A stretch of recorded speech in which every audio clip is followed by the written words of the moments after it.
Bonjour à toutes et à tous. Merci d'être venus si nombreux aujourd'hui.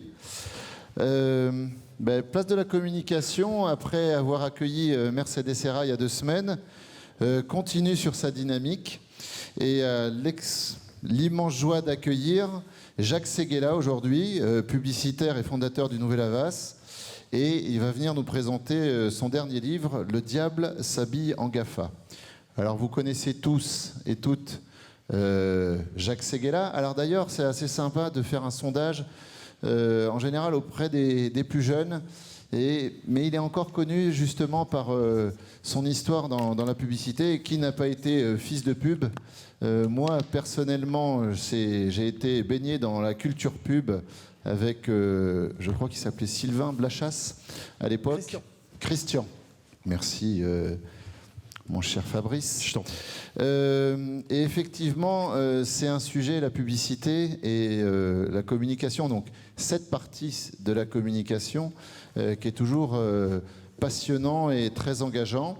Et d'ailleurs, je suis assez content qu'on puisse en parler, qu'on ait des représentants de cette filière et de cette partie du métier, puisque c'est quelque chose finalement dont on parle assez peu à Place de la Communication. Et donc je suis content qu'on puisse en parler un peu plus ces temps-ci.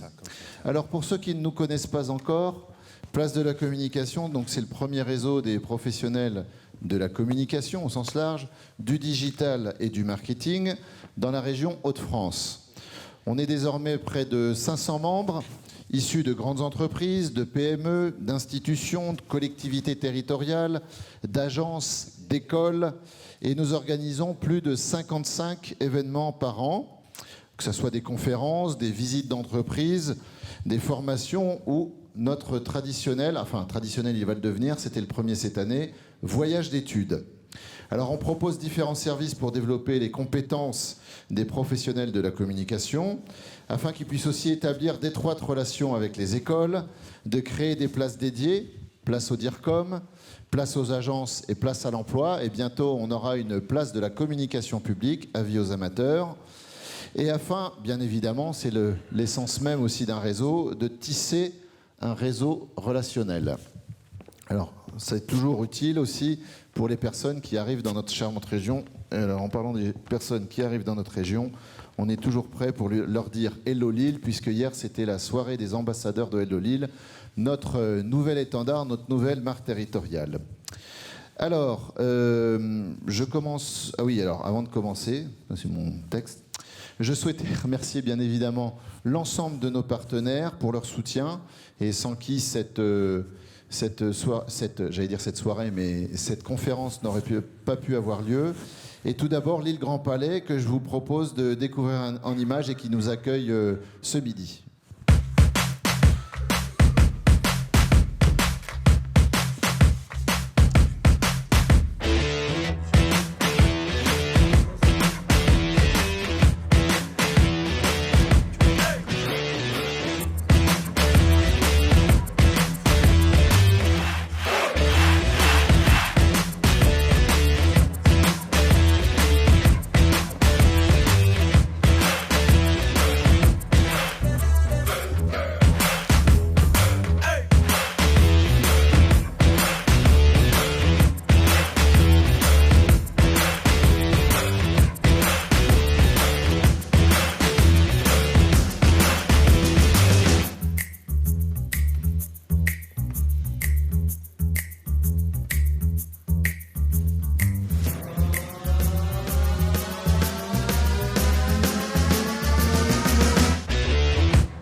Voilà, donc c'était une présentation de l'île Grand Palais que finalement on connaît peut-être pas forcément complètement, donc c'était bien de nous remettre tout ça dans la tête. Donc merci bien évidemment à l'île Grand Palais, à Reflet Vidéo, notre partenaire réalisation vidéo et qui nous permet ensuite de diffuser des films très sympas sur les réseaux sociaux, sur YouTube. Merci toujours à notre fidèle partenaire Le Coq Traiteur pour la prestation de cocktail ce midi, à Laurent Mailleux, ici présent, qui va réaliser les photos de cette session, à RP Carré qui assure nos relations presse, et bien évidemment aujourd'hui, alors bien évidemment non, mais heureusement aujourd'hui, à By Joey qui nous a permis d'acheminer Jacques Séguéla depuis Paris, puisqu'avec les grèves, c'était un petit peu compliqué. Donc je vous encourage maintenant, dès à présent, à vous connecter sur les réseaux sociaux, à partager nos échanges avec les hashtags Jacques Séguéla, PDLC, et si vous le souhaitez aussi, Hello Lille, parce qu'on est bien ici à Lille. Et sans plus attendre, j'invite Fabrice Kulberg de Plus de Com, que je remercie aussi d'avoir assuré cette animation ce midi. Merci. De monter sur scène. Mais t'es déjà là. Ben ouais, je suis là depuis 5 heures ce matin. Je suis venu en 2 chevaux. On n'en fait pas trop. Non, ouais, ça fait un peu trop. Merci à Place de la Com de me donner l'opportunité de prendre le micro. Ça va pas être très long, ça va juste être, en tout cas me concernant, assez émouvant, Vincent. Tu sais pourquoi je suis là dès que j'ai entendu le mot de Jacques Séguéla ? Non, dis-moi. Attends, j'ai pas fait de mise en scène. Attends, c'est juste pour te montrer. Tu vois, là-dedans, t'as celui-là.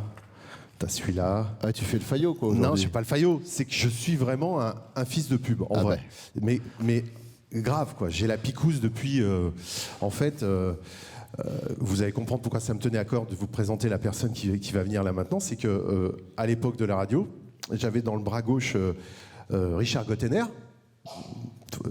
pour la pub, et puis Jacques Séguéla pour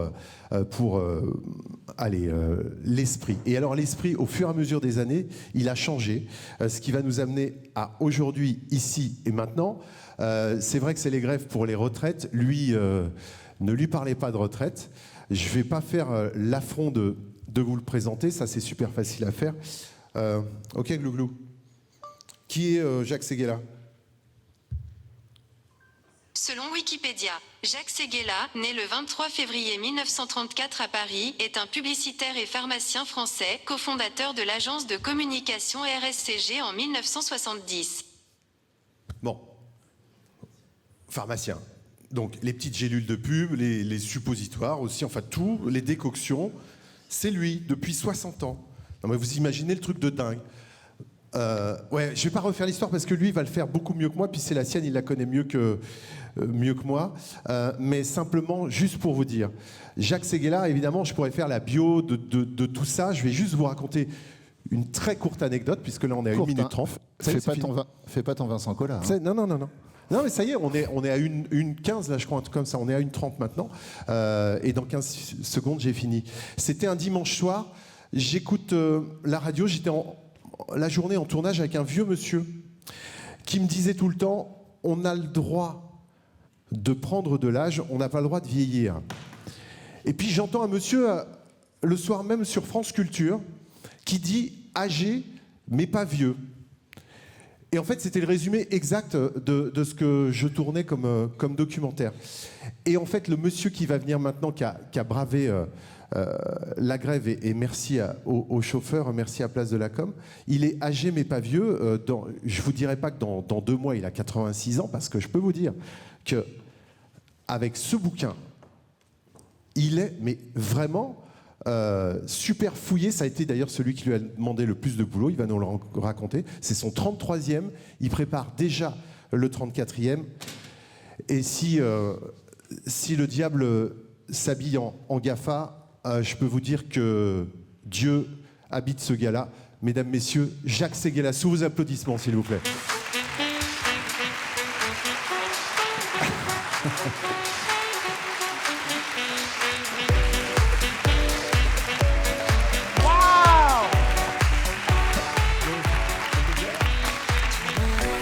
Alors, Jacques, ce que j'ai pas dit, Jacques, c'est que à la suite de l'émission sur France Culture, j'ai trouvé ton mail.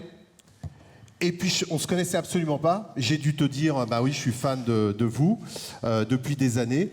Et la semaine d'après, tu me recevais dans ton bureau à Puteaux, tu m'as fait un mail, tu m'as dit, Fabrice, viens. Et je suis venu, et ça, c'était il y a 7 ou 8 ans, Jacques. Et moi, je reçois tous les gens qui veulent me voir. C'est la question d'avoir le temps. Et j'étais ravi. On ne serait peut-être pas là aujourd'hui. Mais non, mais c'est ça. Si on ne s'était pas connus à ce moment-là. Jacques, c'est parti pour une heure. tes mots doux. Bah, je t'en prie, tu sais que c'est sincère. Vincent a fait l'allusion. Tu sais qu'hier soir, on était à une grande fête. Oui. Tu connais cette marque Hello Lille? Non. Comment tu trouves ça, toi, le plus grand publicitaire du monde? Sympa. Sympa. Déjà, au moment où tout le monde se dit merde, se dire hello, ça nous change des graines. Ouais. Est-ce que on baptise Jacques, mesdames, messieurs? Ouais. Jacques, tu permets? Mais bien Photo. sûr. Allez. Où est-ce qu'il est, notre ami Laurent Mailleux. Laurent Marieux. Alors, Laurent, Laurent. s'il y a bien une photo qu'il faut Mac de Loup, c'est celle-là. Nous allons. Voilà. Mesdames, messieurs, applaudissements pour notre ambassadeur Jacques Séguéla.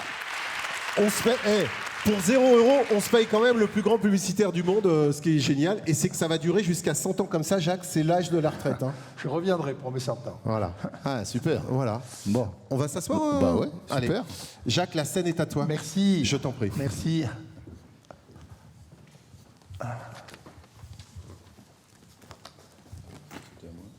Ça, c'est à toi? Ouais, Voilà. c'est pour tout à l'heure. Hop. Hello les Lillois. Vous m'entendez tous bien? Ok. Alors, une première photo. Vas-y, envoie la photo. Vous voyez le monsieur qui est là? C'est moi, il y a 60 ans. Je revenais du premier tour du monde d'une voiture, avec cette voiture, la 2 chevaux, qui m'a sauvé la vie, parce qu'aucune autre voiture n'aurait pu faire ce qu'elle a fait, 150 km à travers les 5 continents. Et surtout, elle a sauvé ma vie parce que j'étais parti docteur en pharmacie et je suis revenu reporter de match. Et ce qui m'a permis après d'aller vers la publicité et de trouver, évidemment, la profession de ma vie. Alors pendant ces 60 ans de publicité, presque 65 d'ailleurs, pendant ces 60 ans ou 65 ans de publicité, je me suis demandé quelle est la vraie définition de ce métier. Et je n'ai trouvé qu'une question. Poser à un annonceur la question simple suivante. Qui a une tête d'annonceur? Lui, il a une tête d'annonceur. Que devient la neige lorsqu'elle fond? Et il vous répond? De l'eau. De l'eau. Réponse nulle. Réponse d'annonceur. Incolore, inodore, sans saveur. Non. Non, lorsque la neige fond, elle devient le printemps. C'est ça la publicité. C'est de transformer l'eau en printemps. Prenez une bouteille d'eau.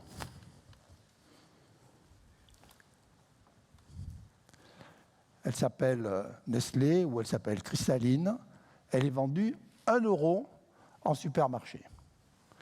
Mettez ici la même bouteille d'eau, le même bouchon en plastique, le même gobelet, la même bouteille en plastique et la même eau à l'intérieur, elle vaut 3 €. Parce que ici, au lieu d'avoir Cristalline, il y a Evian. Et que depuis 30 ans, chez Havas, on met des petits bébés dans la bouteille, qui fait que chaque fois que vous buvez une gorgée d'Evian, c'est une gorgée de jeunesse. C'est toute la différence entre une réponse d'annonceur et une réponse de publicitaire. Et puis, chemin faisant, je me suis aperçu qu'il y avait 3 types de publicité dans le monde. Il y a d'abord la publicité anglaise, qui font parmi la plus belle publicité du monde, mais une publicité qui part de la tête pour toucher le cœur. Elle est toujours un peu intellectuelle. Et puis il y a la publicité latine, la publicité française, la mienne. C'est une publicité qui part du cœur pour toucher la tête. Avec un problème, c'est qu'elle est toujours un peu trop sensible, un peu trop sentimentale. Et puis il y a la troisième publicité, qui est la publicité américaine, qui part de la tête pour toucher le portefeuille. Celle-là, je la hais. Celle-là, elle ne pense qu'au dollar. Celle-là, elle est monstrueuse. Celle-là, il faut la vomir. Il faut la piétiner. Elle n'est que le pognon. La pub, c'est le contraire du pognon. C'est une machine à rêve. Ce n'est pas une machine à sous. Ce que les Américains ne comprendront jamais. Alors, chemin faisant, j'ai, quelques années plus tard, reçu la première consécration de mon métier, le premier Lyon au Festival de Cannes. On l'envoie.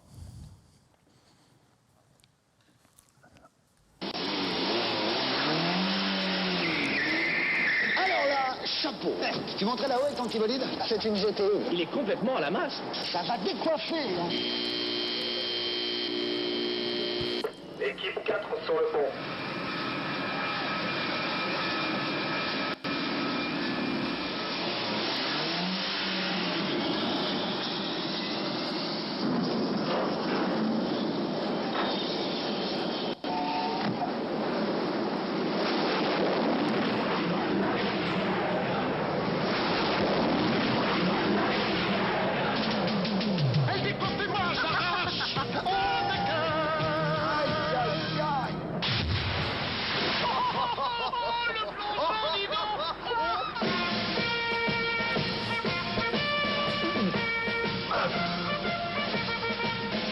Visa GTI, la GTI sauvage.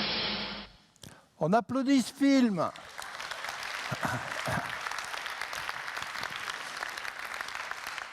Je vais vous présenter 13 films. Si vous arrêtez d'applaudir un film, je m'en vais. Et je risque d'arriver à Paris avant 10 h du soir. La difficulté n'a pas été de trouver l'idée. Alors, on a fait ça sur un coin de table, là, en quelques minutes. La difficulté a été de trouver un sous-marin et un porte-avions. Alors, le lendemain matin, j'ai envoyé un TV producteur à Los Angeles en lui disant « Écoute, regarde dans les studios, comment ça pourrait coûter, comment ils peuvent nous faire ça là-bas, à l'américaine. » Et puis, j'avais lu dans un journal que les Russes étaient en train de vendre leur vieux matériel militaire à la casse, donc j'envoie un autre TV producteur à Moscou. C'est non, c'est niet. On était au début des années 80. Moi, je venais de terminer la campagne de la Force tranquille pour François Mitterrand. Je dis, il n'y a que lui qui peut me sauver. Donc, j'appelle sa secrétaire, Marie-Claire Paqueguet. Je lui dis, Marie-Claire, il faut que tu m'obtiennes un rendez-vous avec le président, toute affaire cessante. Moi, j'ai vendu un film, je n'arrive pas à le faire, je vais perdre mon client. Citroën était déjà mon plus gros client. Il faut qu'il me reçoive le plus vite possible. 2 minutes après, elle me rappelle, le président t'attend. Je cours à l'Élysée. D'habitude, quand j'arrivais à l'Élysée pour voir le président, ça a duré 14 ans, je donnais mon passeport à l'entrée, j'avais une salle d'attente, je me faisais attendre pendant 20 minutes. Là, il y a un flic qui m'attend, qui me prend par la main, on monte les escaliers 4 à 4, et c'est Mitterrand lui-même qui ouvre la porte.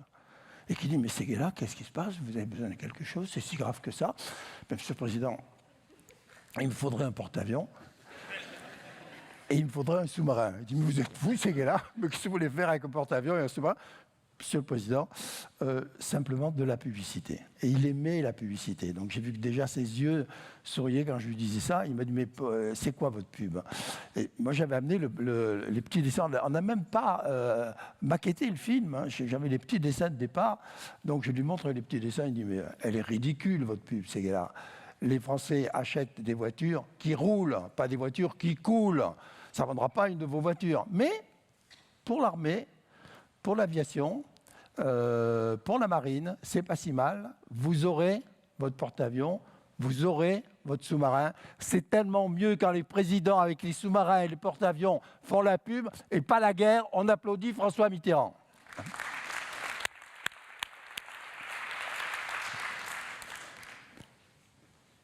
Alors je suis venu vous parler des 4 piliers du désir. Mon métier est d'être simplement le Casanova de 3,5 milliards de consommatrices. Mon métier, c'est séduire. Et je sais que beaucoup d'entre vous font aussi ce métier ou côtoient ce métier ou par temps ont traversé ce métier. C'est de savoir créer le désir. Le désir, c'est ce qui manque le plus. Regardez ce qui se passe en France. Il n'y a plus de désir. Plus de désir de rien. Dès que quelqu'un annonce quelque chose, tout le monde le piétine, etc. Nous sommes en pleine crise de foi. Je me souviens de Prévert un jour qui m'a dit, il y a ceux qui croient, croient, et ceux qui croient. Nous sommes devenus un peuple de corbeaux. Nous étions un peuple d'aigles. quand c'était l'Empire qui menait la France. Nous étions un peuple de colombes, quand c'était Picasso qui peignait la France. Et voilà qu'aujourd'hui, on est un peuple de corbeaux. Il faut sortir de ça. Donc, le premier pilier du désir, c'est d'imaginer. Les idées sont comme les spermatozoïdes. Parce qu'il ne faut pas croire que la publicité, c'est d'avoir des idées. Pas du tout. La publicité, c'est d'avoir l'idée, celle qui va vendre. Et c'est la seule qui compte. Parce que les idées sont comme les spermatozoïdes, il y en a des millions. Mais il n'y en a qu'un qui franchit les petites difficultés de la vie et qui crée un petit bébé. Et mon métier à moi, c'est de créer ce petit bébé idée. Et dès que le petit bébé idée est créé, je vais voir l'homme marketing de l'agence. Il est là, l'homme marketing de l'agence. Voilà. Il dit, regarde mon petit bébé, regarde comme il est beau. Et lui, il dit, oui, il est beau, mais il n'est pas stratégique. Stratégique, hein, c'est un petit bébé, il vient de naître. Comment veux-tu qu'il soit stratégique? Bon. Écoute, refais ta copie stratégie et on va ensemble aller voir l'annonceur. Et ensemble, on va voir l'annonceur. Monsieur l'annonceur, regardez notre petit bébé comme il est beau et il est stratégique. Oh, fait l'annonceur, mais il est horrible. Comment voulez-vous que je vende mon produit avec cette horreur-là? Et il prononce le pire mot du vocabulaire publicitaire, on va tester. Un peu moins de test, un peu plus de testicules. Un film.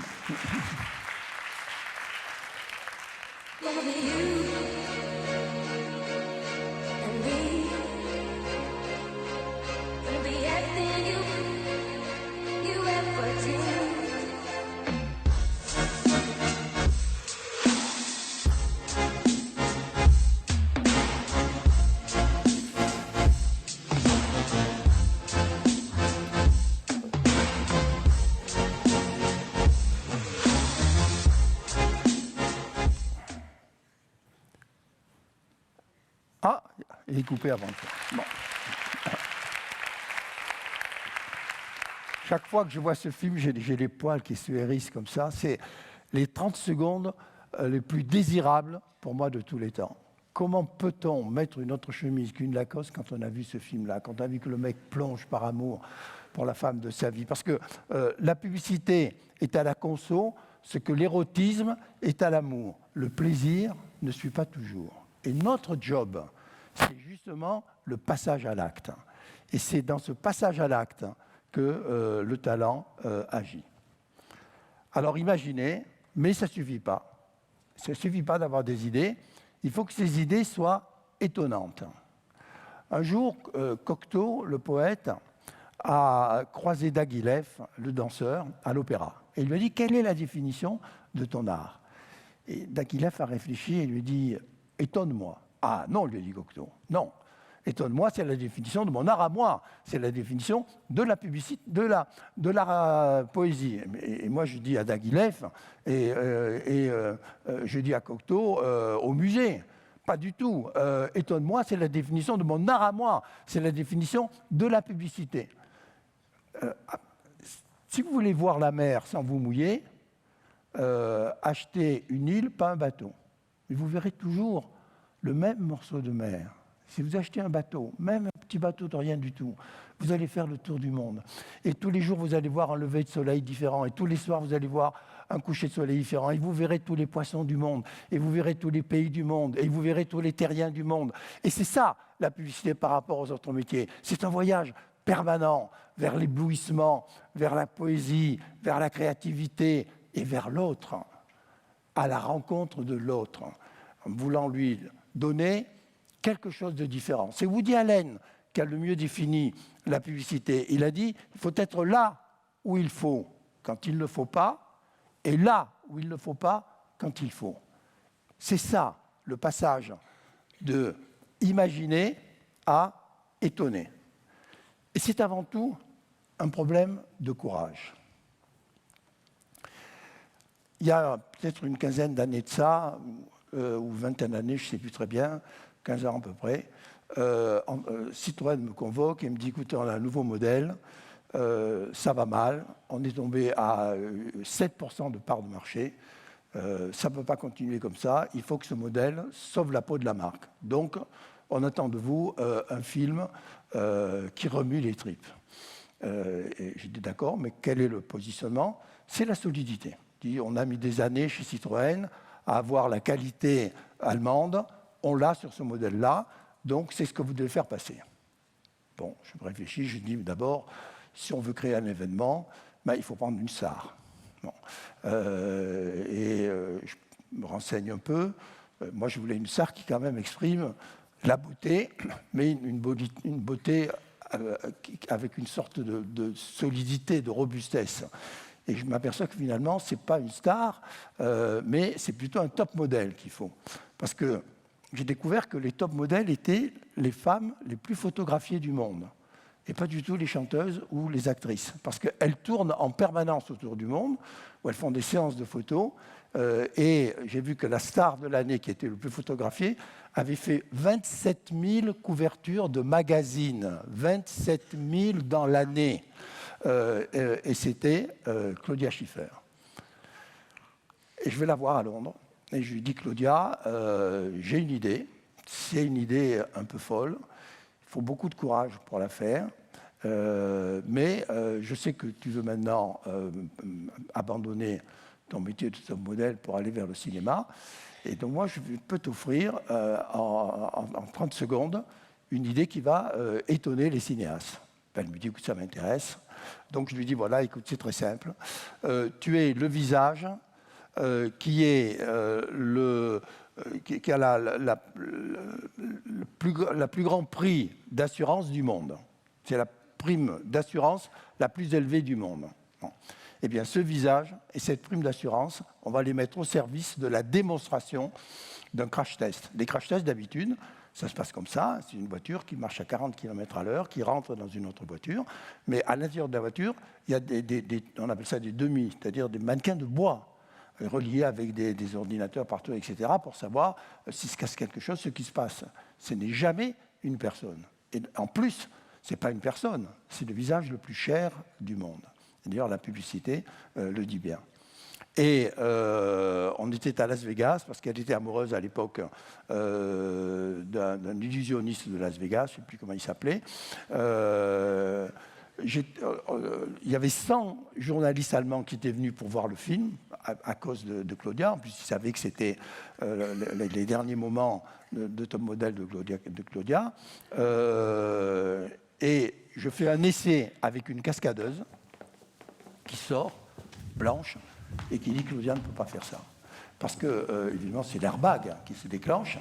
Mais quand on est dans un airbag, si on fait 1 centimètre d'écart à droite ou 1 centimètre d'écart à gauche, on a l'œil au bord noir. Et quand on est, même elle, professionnelle, elle dit, moi j'ai eu du mal à ne pas m'écarter. Parce que quand vous arrivez à 40 à l'heure sur une voiture, vous faites un geste, soit à droite, soit à gauche, selon que vous êtes d'ailleurs gaucher ou droitier. Et elle dit, elle ne pourra pas se maîtriser. Et moi, tout était prêt, etc. J'ai paniqué complètement. Les journalistes qui étaient là. Bon, je vais voir Claudia dans son mobil-homme. Et je lui dis, il faut te dire la vérité, tu ne peux pas faire le film. Elle dit, mais je suis désolé. Moi, je suis une professionnelle. J'ai signé pour un film. Ce film me plaît. On fait le film. Et vous allez voir, on va le revoir le film. Vous voyez, elle arrive, elle est toute rose, etc. Elle rentre dans la voiture. Elle devient complètement blanche en un millième de seconde, etc. Quand elle arrive sur la voiture, il y a l'airbag qui se dégage. Instantanément, c'est fait en un plan. Hein. Instantanément, elle sort de la voiture et elle invente le film parce qu'elle caresse comme ça le toit de la voiture comme si c'était le dos de son amant. Et il y a une telle sensualité. C'est elle qui a fait ça. Normalement, ce n'était pas prévu dans le script, c'était une autre fin. Tellement elle a compris que cette voiture lui avait sauvé la vie. Alors on le revoit, et le film a eu beaucoup de succès. Claudia Schiffer va vous démontrer la différence entre faire la publicité d'une voiture et avoir confiance en une voiture.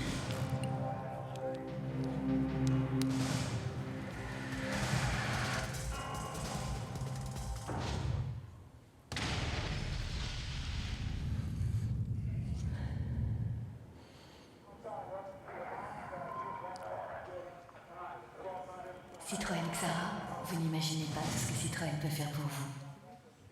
Waouh!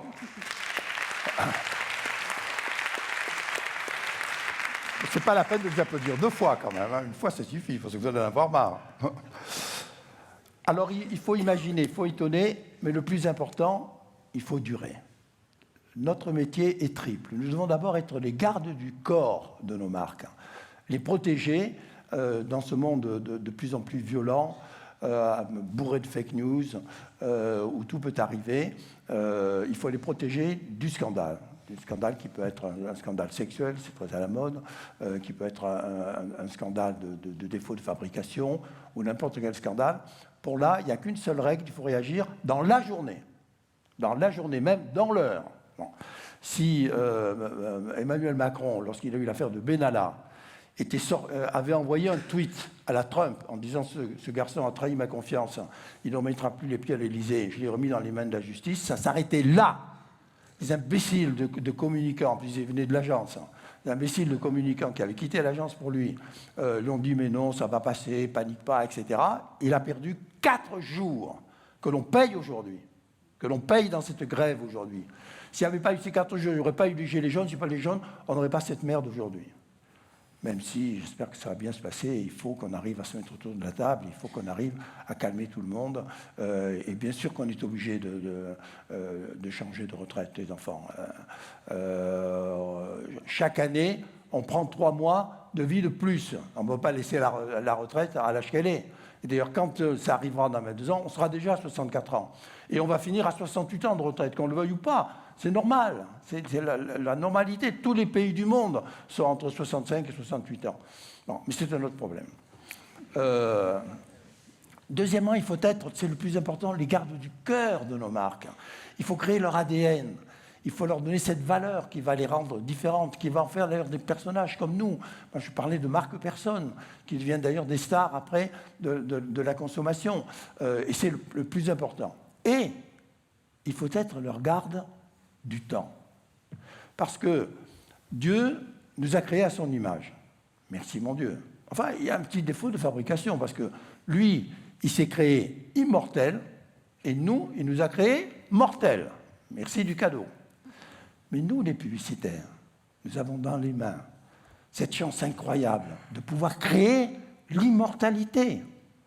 Les marques, les grandes marques sont immortelles. Coca-Cola fête cette année ses 120 ans.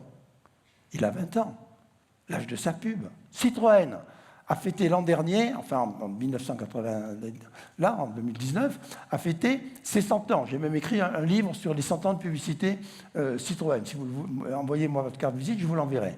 Et d'abord à toi, parce que je sais que tu vas l'aimer. Bon. L'homme de la mémoire. Bon. Donc, c'est capital qu'on comprenne cette notion d'immortalité. Ça me rappelle une histoire encore avec Mitterrand, puis je passerai à autre chose. Mitterrand, un jour, m'invite à déjeuner, il me dit « Séguéla, moi j'avais offert la campagne, parce qu'à l'époque, les partis socialistes n'avaient pas d'argent. Donc j'avais dit, moi, je trouve que c'était la première grande campagne politique que j'avais la chance de faire. Pour moi, ce serait de la prostitution de me faire payer, donc je veux absolument que ce soit gratuit, que j'y mette tout mon cœur et toute ma générosité. Il m'a dit, c'est que là, je voudrais vous faire un cadeau. Mais vous êtes un type un peu particulier, donc aucun cadeau ne va vous faire plaisir. Il se trompe, parce que moi, j'aime tous les cadeaux. Donnez-moi une idée de cadeau. Je réfléchis, et une semaine après, j'ai dit, écoutez, Monsieur le Président, j'ai réfléchi, je voudrais passer une journée avec le Dalai Lama. Ah, bien bon. 3 mois se passent, 6 mois, 1 an, des promesses, toujours des promesses. Coup de fil de Marie-Claire Papeguet, son assistante, qui dit « Est-ce que tu es libre ce soir à dîner avec Sophie, ma femme ? Le président vous attend. » Précipite à l'Élysée, on arrive, Daniel Mitterrand, François Mitterrand, une chaise vide, Sophie et moi, chaise vide pendant 30 minutes. Je dis « Mais quel est le malotru qui fait attendre le président de la République 30 minutes ?» Arrive le Dalai Lama. Ah bon. Et comme pour s'excuser, il regarde le président dans les yeux, il dit « Est-ce que vous connaissez la dernière fable tibétaine ?» C'est un vieux moine qui reçoit pour sa première leçon de philosophie un jeune disciple. et qui lui dit « je vais te poser 3 questions. Réfléchis bien et réponds-moi. Mais réfléchis bien. Première question, quel est l'envers du blanc? Le noir, dit le jeune disciple. Non, non, non, lui dit le vieux bonze. C'est la bonne réponse, mais réfléchis, réfléchis. Deuxième question, quel est l'envers du jour? Et là, le jeune bonze réfléchit pendant 5 minutes. Il dit, maître, je ne vois qu'une seule réponse. L'envers du jour, c'est la nuit. Très bien, lui dit le vieux bonze. Voilà, tu as réfléchi, tu as donné la bonne réponse. Troisième question, quel est l'envers de la vie? Et le jeune bonze réfléchit et dit, maître, je ne vois qu'une seule réponse, l'envers de la vie, c'est la mort. Tu n'as rien compris, lui dit le vieux bonze. L'envers de la vie, c'est la naissance. Quelle belle histoire! Quelle belle histoire! C'est l'histoire de la pub. Chaque fois que nous faisons une campagne, c'est une piqûre de sérum Bogomolov que nous mettons dans les campagnes. C'est pour ça qu'elle ne meurt pas. Oui, Citroën ne mourra jamais, sauf s'il me perd comme publicitaire. Parce qu'il faut toujours donner 20 ans à cette marque. Et s'il y a un publicitaire qui arrive et qui veut lui donner un âge raisonnable, ça ne marchera pas, parce que cette marque, elle est déraisonnable. C'est pour ça que c'est la marque préférée des Français. Et d'ailleurs, la marque m'a fait un très beau cadeau. Je peux mourir après ce cadeau-là, encore plus beau que le cadeau de Mitterrand. Pour les 100 ans, elle a fait un film de marque sur les 100 ans. Et regardez bien, ça dure qu'une seconde, mais c'est la seconde qui m'immortalise. On envoie le film. So you think you're Romeo? You're playing a part in a picture show. Well, take the long way home. Voilà. Take the long way home. But there are times that you feel you're part of the scenery. All the greenery is coming down. Nous partageons le même amour de la liberté depuis 100 ans, inspiré par vous depuis 1919. Vous avez vu la... Oui, on applaudit, on applaudit.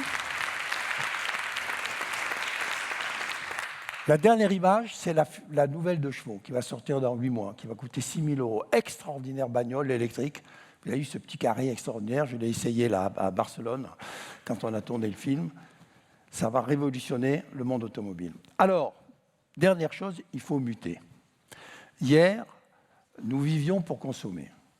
Et aujourd'hui, et surtout la jeune génération, et j'en vois beaucoup dans cette salle, c'est vous qui allez changer le monde. Ça y est, vous êtes partis déjà dans le monde d'après, et tous les vieux cons comme nous restons dans le monde d'avant, parce que trop de conso a tué la consommation. Et au XXe siècle, comme un imbécile, je croyais inventer la société de communication. Je n'ai inventé qu'une société de solitude. Plus on a communiqué au XXe siècle, moins on s'est parlé. Et on est devenu une société d'égoïsme et de personnalisme. Parce que les écrans ne pouvaient pas nous répondre.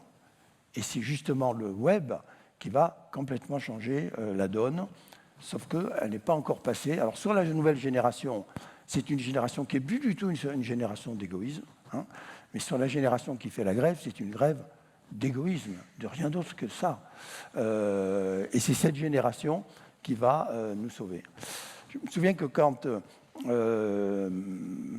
Coluche m'a appelé pour me dire « j'ai une idée », moi j'en ai marre de voir qu'il y a des Français qui ne mangent pas à leur faim alors que moi je m'empiffre tous les jours.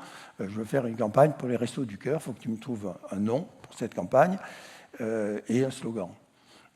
Et même, si tu peux, un logo. Ben, je lui dis Resto du Cœur, je ne peux pas trouver mieux. tu as trouvé ta marque et ton slogan. Et puis, je me souviens qu'on a déjeuné ensemble, et sur le papier de la nappe, il m'a dit, voilà ce que je voudrais comme logo. Il m'a dessiné un rond comme ça pour faire une assiette, une cuillère et une fourchette. J'ai découpé ça, je lui ai dit, tu as trouvé. Je vais à l'agence, on va mettre ça au point et tu vas avoir ta campagne. Et je lui dis, mais pourquoi tu as voulu faire ça? Il m'a dit, tu sais pourquoi j'ai voulu faire ça? Je vais te raconter une histoire. C'est un mec qui marche le long d'une rivière. Et dans la rivière, il y a un autre mec qui se noie et qui crie « Help! Help! Help !» Et le mec qui marche le long de la rivière dit « Espèce d'imbécile, il ne fallait pas apprendre l'anglais, il fallait apprendre à nager. » Et il m'a dit, le français moyen, c'est ça. C'est ce qui va devenir. Il s'est à peine trompé.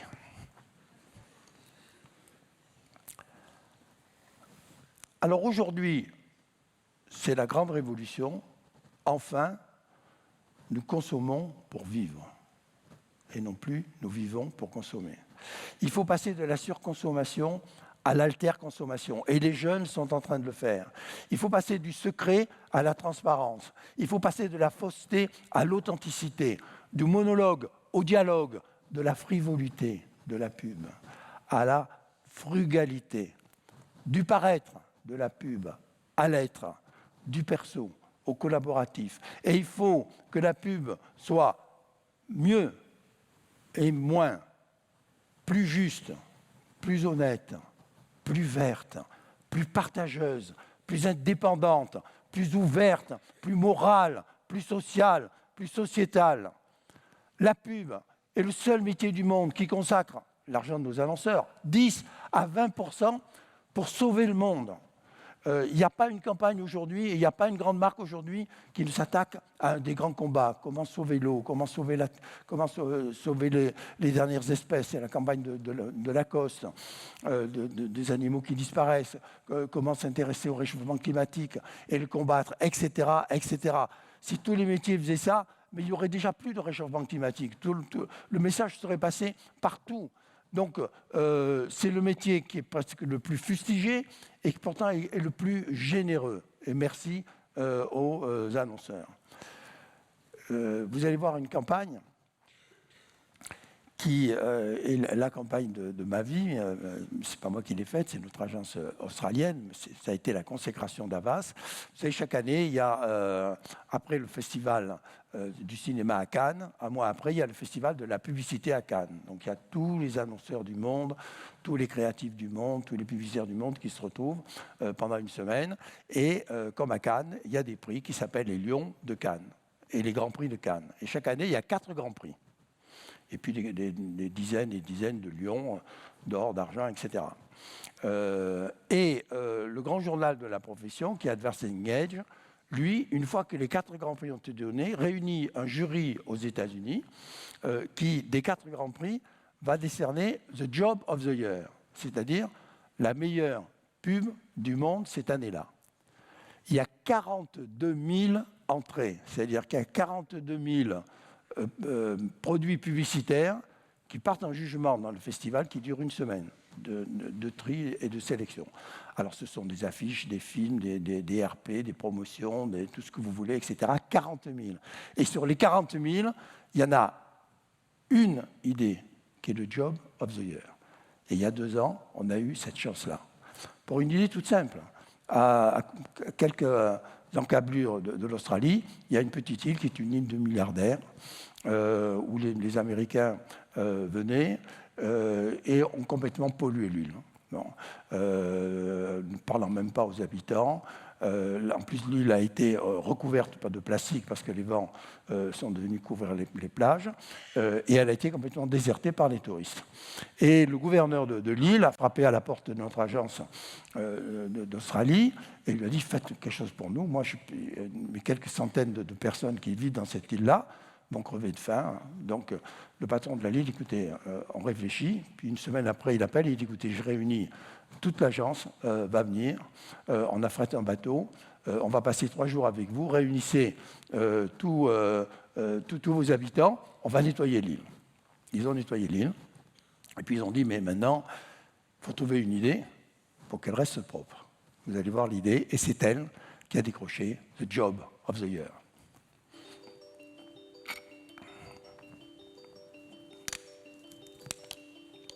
Tourists were damaging reefs, littering oceans and poaching protected species, their careless behaviour magnified by large numbers.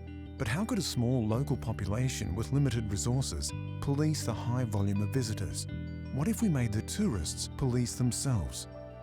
Introducing the Palau Pledge, a first-of-its-kind immigration policy for good. All visitors now need to sign an environmental pledge to gain admittance into Palau. Stamped into the passport of international arrivals, the pledge is a formal promise to Palau's children. Children of Palau, I take this pledge as your guest to preserve and protect your beautiful and unique island I vow home. to tread lightly, act kindly, and explore mindfully. I shall not take what is not given. I shall not harm what does not harm me. The only footprints I shall leave are those that will wash away. Children can see the beautiful place as I see today. Waouh!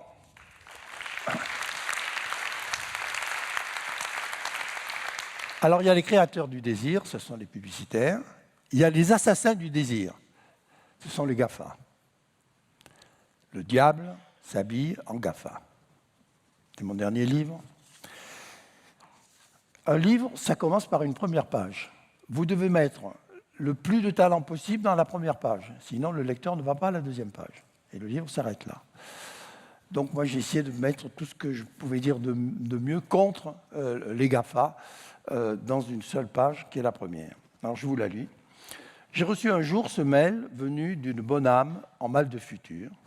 Comme je n'ai pas Facebook, j'essaye de me faire des amis en dehors du vrai Facebook, mais en appliquant les mêmes principes. Tous les jours, je descends dans la rue et j'explique aux passants ce que j'ai mangé, comment je me sens, ce que j'ai fait la veille, ce que je suis en train de faire, ce que je vais faire demain. Je leur donne des photos de ma femme, de moi, du chien, de mes enfants, de moi en train de laver ma voiture, de ma femme en train de coudre. J'écoute aussi les conversations et je leur dis « j'aime ». Et ça marche. Il y a déjà 4 personnes qui me suivent, 2 policiers, un psychiatre et un psychologue.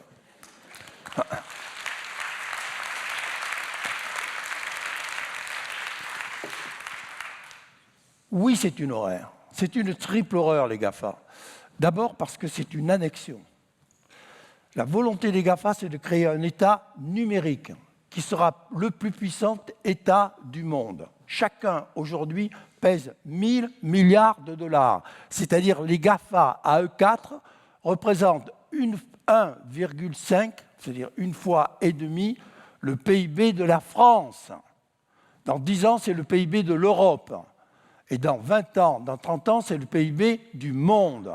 Est-ce qu'on peut accepter qu'un État numérique non seulement devienne le plus riche du monde, mais en possession de milliards de données qu'ils ont recueillies, qu'ils nous ont volées pendant des années, et avec lesquelles ils pourront nous mener par le bout du nez? Non, il faut que les États réagissent. C'est un vol, mais pire, c'est un viol. Il y a une poupée Barbie qui est sortie il y a 6 ou 7 ans, elle a été interdite, puis elle est par la CIA elle-même, qui l'a condamnée, mais elle est revenue par la fenêtre. Et c'est une poupée qui, avec ses capteurs, a capté les premiers mots, les premiers pas de nos gosses, pour les envoyer dans des clouds et les ressortir dans 10 ans et les mener par les bouts du nez avec ce qu'ils ont pu en avoir. C'est un vol et c'est un viol. Pourquoi c'est un vol? Parce que ces données, ils les ont prises et utilisées sans nos accords et sans droit d'auteur. Vous savez combien ça vaut une donnée? Combien ça rapporte au GAFA? Pour un Français moyen, ça n'est pas évidemment du vie, pour un Français moyen, c'est 2 000 € par an. C'est 50 000 € sur une année, sur une vie. 50 000 € volés à chaque terrien. C'est comme ça qu'ils pèsent 1000 milliards de dollars et personne ne dit rien et les États ne réagissent pas ou on essaye de les taxer un petit peu. Ce n'est pas les taxer, c'est les démanteler qu'il faut avant qu'ils arrivent à la fin de leur hold-up, car ce n'est rien d'autre qu'un hold-up. D'ailleurs, Obama lui-même, quand il est venu en France, a dit « Notre vie privée est déjà morte ». Eh bien, c'est le temps du monde fini qui commence. Et à la fois, il faut rentrer dans ce monde d'après. Parce que le problème du progrès, c'est que dès qu'il y a progrès, il y a drame. Le jour où on a inventé la roue s'est découvert il y a 6000 ans dans les contreforts de l'Europe centrale, mais on a inventé les accidents de la route. Mais les États ont tout de suite inventé la prévention routière. Moi, quand j'étais jeune, il y avait 10 000 morts sur les routes. Chaque fois qu'un gosse prenait une voiture, on paniquait. Nous-mêmes, d'ailleurs, on paniquait. 10 000 morts aujourd'hui, il y en a 3 000. Demain, il n'y en aura plus. Donc, c'est la prévention routière qui a fait son métier. Moi, je demande que, de même qu'il y a la prévention routière, il y ait une prévention numérique. Que l'on garde le meilleur du progrès et que surtout, on se garde du pire. Donc, il faut savoir que si nous ne bougeons pas, la surconsommation, cette nouvelle génération, ne nous oblige pas à changer de consommation et aller vers toute cette alterconsommation dont je parlais, le monde de demain, ce sera ça. On envoie le film, un film de mon agence hollandaise.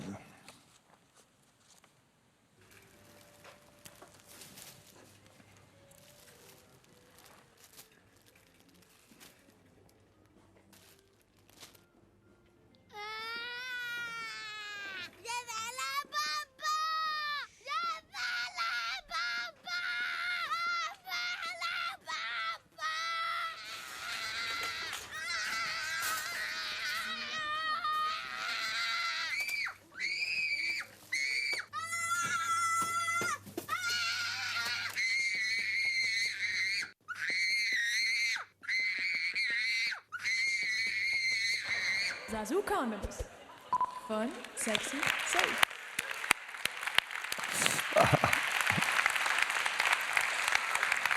C'est un homme qui entre dans une pharmacie et qui dit à la pharmacienne, « Madame, je voudrais un préservatif. » Et la pharmacienne lui dit, « Monsieur, je suis désolé, je vends cet article en boîte. Je ne le détaille pas. » Le monsieur dit, je sais, mais moi je vous propose un marché.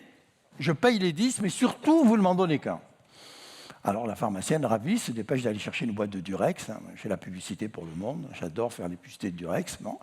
Elle en garde 9 pour son amant, elle en donne un à son client, elle encaisse le prix des 10, et au moment de refermer son tiroir caisse, elle dit, écoutez, monsieur, je suis désolé, je suis obligé de me glisser dans votre vie privée, pourquoi un seul préservatif? Et le monsieur lui dit, madame, c'est que j'essaye d'arrêter. Eh bien, nous n'arrêtons jamais. Alors on avance. Nous sommes victimes et complices des GAFA. Nous sommes complices parce que c'est nous, comme des imbéciles, qui leur avons apporté l'argent de nos annonceurs. On avait une commission de 10%, ça a duré pendant 5 ou 6 ans, ça fait d'ailleurs la fortune de la publicité. Et puis, il y a 1 an et demi, nous avons convoqué, nous avons dit, écoutez, on n'a pas besoin de vous, maintenant on traite directement à vos annonceurs. Les 10%, c'est à eux qu'on les donne. Et finalement, ils sont en train de rentrer dans notre marché et de nous étouffer. D'ailleurs, tous les grands groupes sont en train de souffrir énormément. Nous, on a beaucoup de chance parce qu'on est rentré chez Vivendi, donc on est en train d'inventer une autre forme de publicité, mais les grands groupes dégustent vraiment.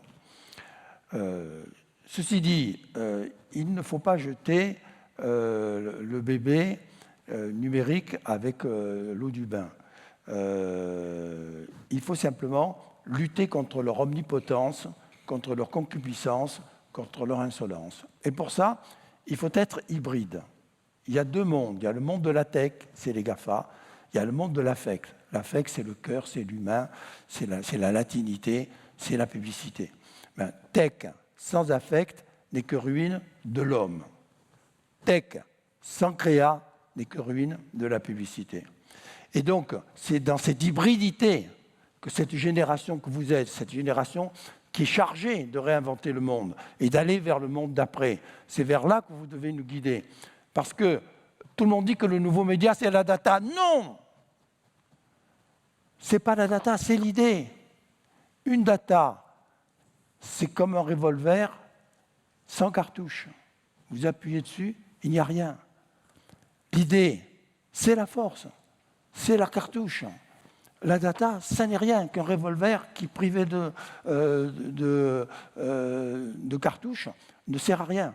Donc, on ne peut pas se laisser dominer par des gens qui ne sont qu'un revolver sans cartouche. C'est nous qui sommes le moteur. C'est l'idée qui est le moteur. D'ailleurs, la tech, c'est notre facilité, et l'affect, c'est notre humanité. Cet état numérique, bravo, mais pour quel monde? Un monde qui n'aura ni cœur, ni valeur, ni culture, ni mœurs, ni civilité, ni humanité. Non à la planète tech, oui à la planète des hommes. Qu'est-ce qu'ils nous promettent? De vivre 100 ans. Très bien. Alors on va vivre 100 ans où? Pas sur la Terre, il n'y aura plus de place. Sur Mars. Alors on aura 100 ans sur Mars. Qu'est-ce qu'on va faire sur Mars? On va épouser une robote. Et vous pensez que la vie, c'est de vivre 100 ans sur Mars en ayant tous les soirs une robote dans son lit? Mais c'est aberrant. On ne peut pas accepter ça. Il faut lutter contre ça. Et pour ça, il faut avoir une autre façon de penser. C'est l'histoire d'une jeune maîtresse qui a une trentaine d'années, qui donne un cours à ses élèves qui ont 8 ans, 10 ans, qui est un cours de mathématiques. Elle dit aujourd'hui, cours de soustraction. Elle va au tableau et elle dessine un arbre. Et elle dit, dans cet arbre, il y a 10 oiseaux. Passe un chasseur qui tire et qui en tue 3. Combien reste-t-il d'oiseaux? Et au premier rang, il y a une jeune fille qui se lève, qui dit, moi je sais, il en reste 7. Bravo, lui dit la maîtresse, c'est la soustraction. Mais au fond de la classe, il y a un petit garçon qui se lève, qui dit, mais non madame, ils ne sont pas débiles les oiseaux. Pensez bien que quand on leur a tiré dessus, ils se sont tirés, il en reste 0. Et la maîtresse lui dit, j'aime bien ta façon de penser, parce que toi, tu es un poète, toi, tu es un philosophe. Évidemment, les mathématiques, c'est la raison. Toi, tu es la passion. Donc, il faudra quand même que tu t'obliges un peu de raison, mais surtout, ne perds rien de ta passion, ne perds rien de ta façon de penser. Et le petit garçon dit, bon, parce que vous appréciez mon autre façon de penser, moi, je vais vous soumettre aussi un problème. Dans un jardin public, sur un banc, il y a 3 femmes. La première femme, mort dans une glace. La deuxième femme lèche une glace. La troisième femme suce une glace. Quelle est la femme mariée? Alors la maîtresse, un peu rougissante, dit, je pense que c'est la troisième. Pas du tout, lui dit le petit garçon. C'est celle qui a une alliance. Mais j'aime bien votre façon de penser. Film. Magnifique film de BETC, notre agence reine.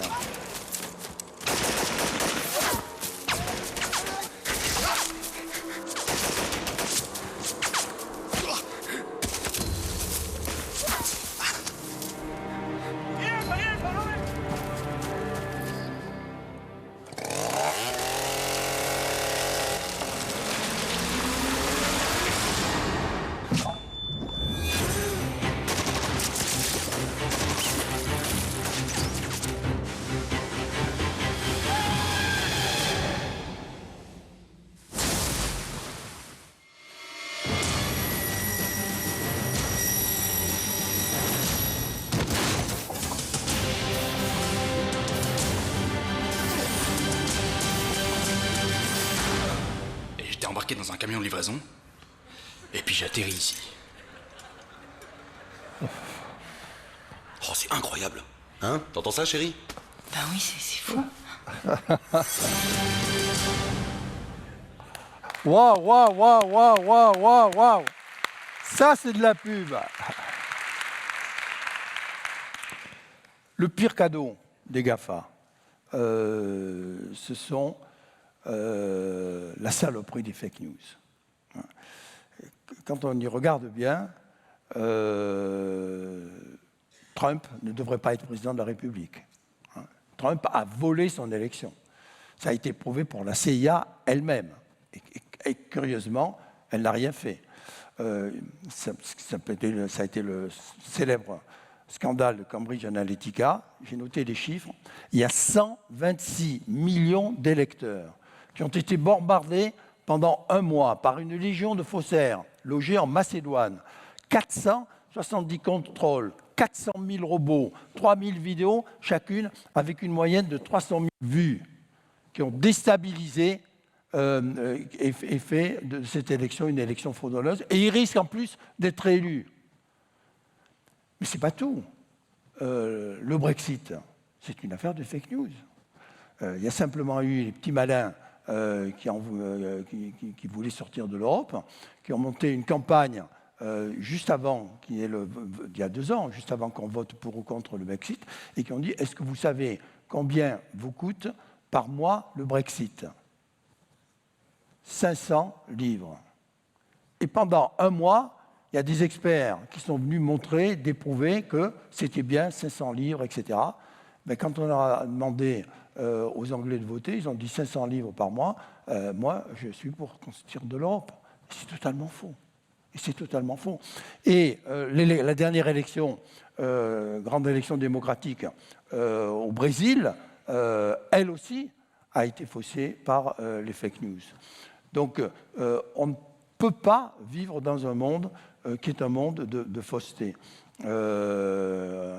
Clinton, lui, dit c'est une atteinte à la démocratie.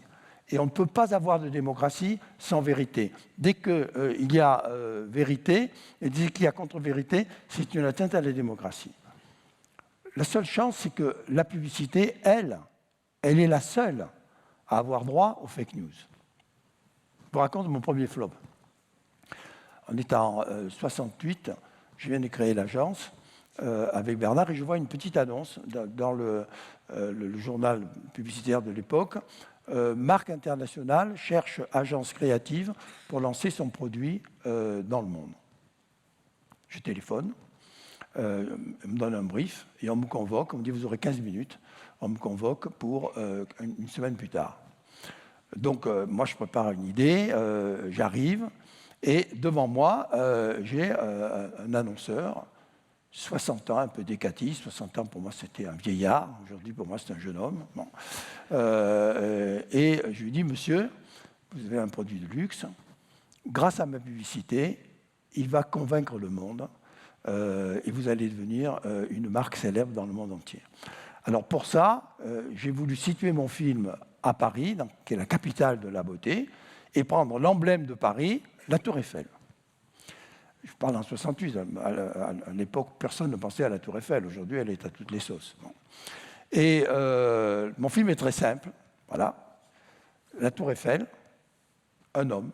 Et un homme marche vers la Tour Eiffel, c'est le premier plan. Deuxième plan, quand vous arrivez sur la Tour Eiffel, qu'est-ce que vous faites?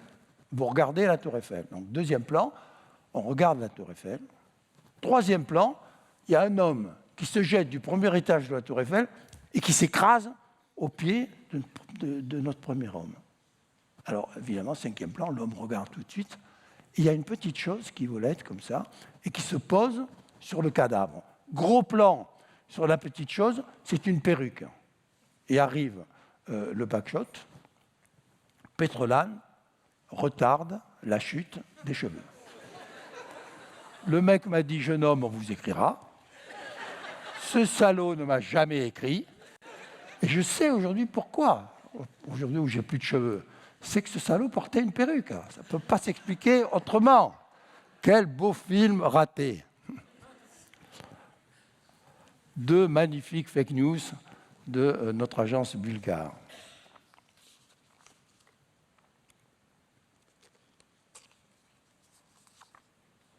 On y va, les deux ensemble? Ah, mais oui, c'est ça. Pairing of Ruthie Lou Jackson and Bertie Weinberger, firm favourites for another gymnastic gold here in Bucharest. Yes, Stuart, but they've got to prove themselves tonight, and they're going for the highest tariff fault, the flip and dock. Bertie in the foreground, getting into position, checking angles, line and length. They make it look so easy, but it can go horribly wrong. Perfect landing, bang on target. That surely means another gold for the US. The Americans once again proving masters of the precision vault. Next up then, the Ukrainian pair, Mosienko and Bubka, going for their fourth Trojan gold. Bubka much bigger than last year, an impressive 65 kilograms. That's right, Stuart. She's like a French goose before Christmas. Buttocks and chalk, a Bubka trademark. Mosienko, so at home in a golden vest. But will he go home with a golden medal?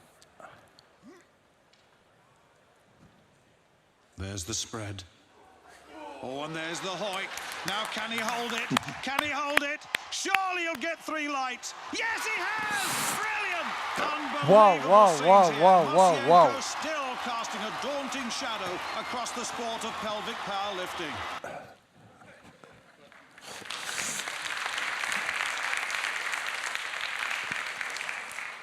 Et puis, il y a l'intelligence artificielle. L'intelligence artificielle, essayons de l'apprendre avec intelligence. Elle est le diable et elle est le bon Dieu. Elle est le bon Dieu lorsque on s'aperçoit qu'aux États-Unis, une équipe de chercheurs, pendant 10 ans, a croisé plus de 100 000 cas et images pour la guérison des mélanomes, des cancers de la peau. Eh bien, aujourd'hui, sur une simple photographie, on peut savoir si le petit bouton que vous avez là est un mélanome et si vous commencez un cancer de la peau ou n'en est pas un. C'est-à-dire qu'en 10 ans, le cancer de la peau va disparaître de la planète. Comment ne pas aimer cette intelligence artificielle-là? Mais ce n'est pas la peine d'aller aux États-Unis. En France, il y a aussi une jeune équipe de chercheurs, une start-up, qui, avec le même principe algorithmique, s'était attaquée à la rétinopathie de l'œil. La rétinopathie de l'œil, c'est le diabète de l'œil. C'est une maladie qui touche 420 millions de terriens qui peuvent perdre la vue en pratiquement 2 ou 3 mois. Et on n'a pas de remède contre ça. Eh bien, eux aussi, sur une simple photo, on fait que on peut s'apercevoir si vous avez des signes de rétinopathie ou pas, et vous soignez avant qu'il soit trop tard. Comment ne pas aimer cette intelligence artificielle-là? Et puis, avec le même principe algorithmique, des équipes de Stanford, elles ont mis un algorithme où sur une simple photo, on peut savoir si vous êtes homosexuel ou pas. Moi, je ne veux pas de ce monde-là pour mes enfants. Je refuse qu'on en arrive là. On ne peut pas laisser des gens en arriver à ça. C'est la destruction de l'humanité. Que font nos gouvernements? Non, de non. Comment ils ne se mobilisent pas? Ils nous font des sommets qui n'en finissent pas sur le réchauffement climatique, le ceci, de cela. Le premier sommet, l'urgence du sommet, c'est de faire un sommet contre les dérives des GAFA et les dérives de l'intelligence artificielle. Et il faut bien savoir que la différence, c'est que l'intelligence artificielle, c'est un esprit crypté. L'intelligence humaine, c'est un esprit critique. Goethe disait, si les singes s'ennuyaient, ils deviendraient des hommes. L'intelligence artificielle ne peut pas s'ennuyer. Elle ne commettra jamais les passions de l'homme, les émotions de l'homme. On ne peut pas se laisser conduire par elle. On ne peut pas leur confier notre futur. Notre futur, il est dans ce film magnifique, le premier spot de pub qui m'a fait pleurer. Quand les créatifs, c'est notre agence Rosa Parks, une des agences les plus créatives maintenant de France, qui nous ont apporté le script, j'ai dit ça c'est formidable, ils ont dit mais on n'a pas les moyens de le faire, j'ai dit écoutez moi je vous donne l'argent que vous ne donnera pas l'annonceur. Il ne faut pas passer à côté de ce film-là, il faut que vous mettiez tout sur la table. Et donc ils sont revenus 3 mois après, je me souviens j'étais dans mon bureau, ils m'ont sorti leur ordinateur, ils ont appuyé sur le bouton. Vous allez voir, le film est un peu long et à la fin, je n'ai pas pu retenir une larme. J'espère que dans cette salle, il y a une femme, il y a un homme qui ne pourra pas retenir une larme. Dites-le moi et j'irai l'embrasser. On voit le film.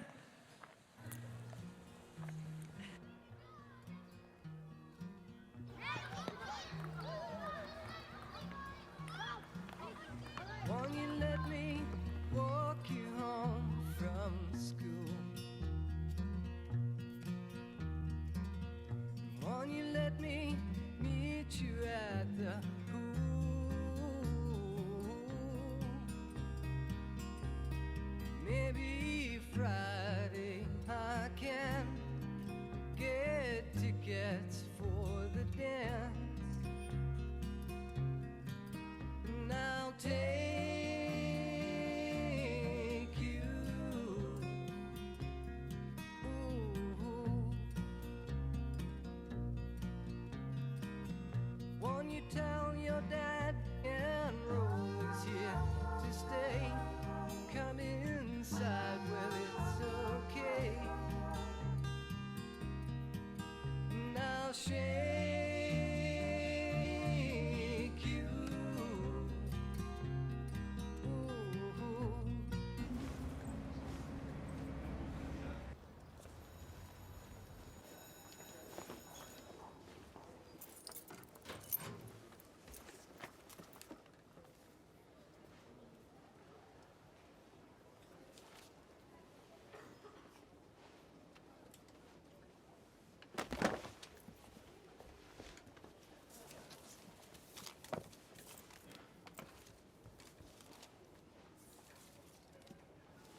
If it's so, well, let me know. If it's no, well, I can go. I won't make you. Ooh.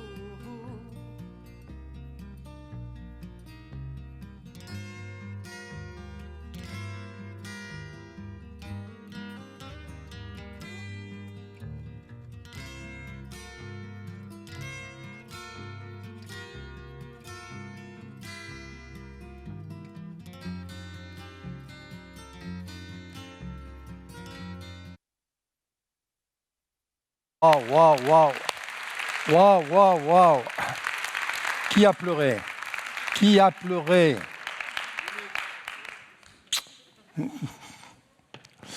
Alors, il ne vous reste plus que 2 films à applaudir. D'abord un film d'horreur, mais j'ai quand même voulu le présenter, c'est la force de la publicité. Je crois que quand on a vu ce film-là, on va changer d'état d'esprit. Et puis, un cadeau qui sera mon dernier film. Chantal Delsol, qui était une philosophe française, dit « Après le nazisme et le communisme, nous allons vivre le 3e isme, le dataïsme ». Et Stephen Hawking, qui nous a quittés il y a à peine 6 mois, le grand savant anglais, dit « Nous entrons dans la 3e révolution technique de la guerre ». La première révolution a été celle de la poudre. La 2e révolution a été celle de l'arme atomique. La 3e révolution sera celle de l'arme numérique. Et vous savez que la NASA a commencé déjà à fabriquer des robots tueurs. Ce sont des robots qui font 2 mètres carrés comme ça, ou 4 mètres carrés, qui sont entièrement métalliques, chargés d'explosifs qui détruisent tout à 1 kilomètre à la ronde, que l'on envoie par avion téléguidé directement d'Amérique sans que personne, sans qu'un seul Américain soit sur le théâtre des opérations. Ils sont à 10 000 kilomètres de là. Donc c'est une guerre qui ne se fait qu'avec des robots tueurs. C'est-à-dire qu'il n'y a plus ni peur, ni honte, ni désertion, ni cimetière, ni deuil, ni guerrier. Alors ça devient quoi la guerre ? Ça rime à quoi la guerre ? Déjà que c'est la plus grande imbécilité du monde, ça va dire simplement une affaire de dollars où celui qui pourra construire le plus vite, le plus de robots tueurs va gagner la guerre. Je ne veux pas de ce monde pour mes enfants. C'est terrible le film que vous allez voir, mais je crois qu'on en sort quand même différent quant à la guerre. On en voit.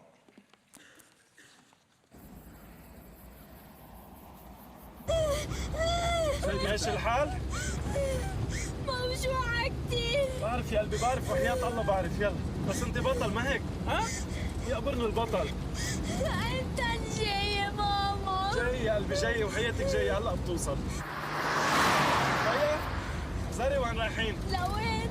رايحين لمطرح ما خلقتي. عن جد؟ ايه؟ ايه وحياتك رح يشيلوا لك الوجع كله يا قلبي.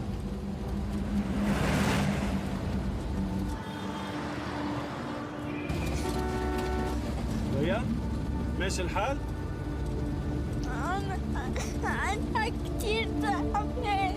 بعرف يا قلبي والله بعرف يا حبيبي، يلا وصلنا. لا لا قلبي ما تنامي فتحي عينيك طلعي فيه. طلعي فيه ريا بنغني غنية؟ يلا عندي بيسي اسمها سيسي.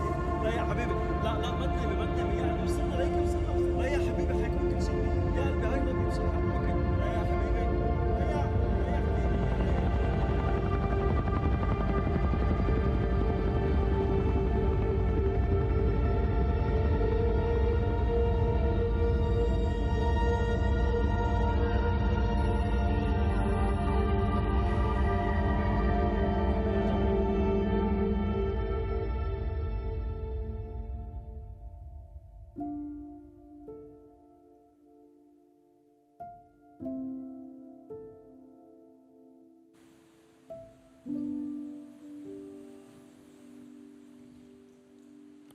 Waouh, waouh, waouh, waouh.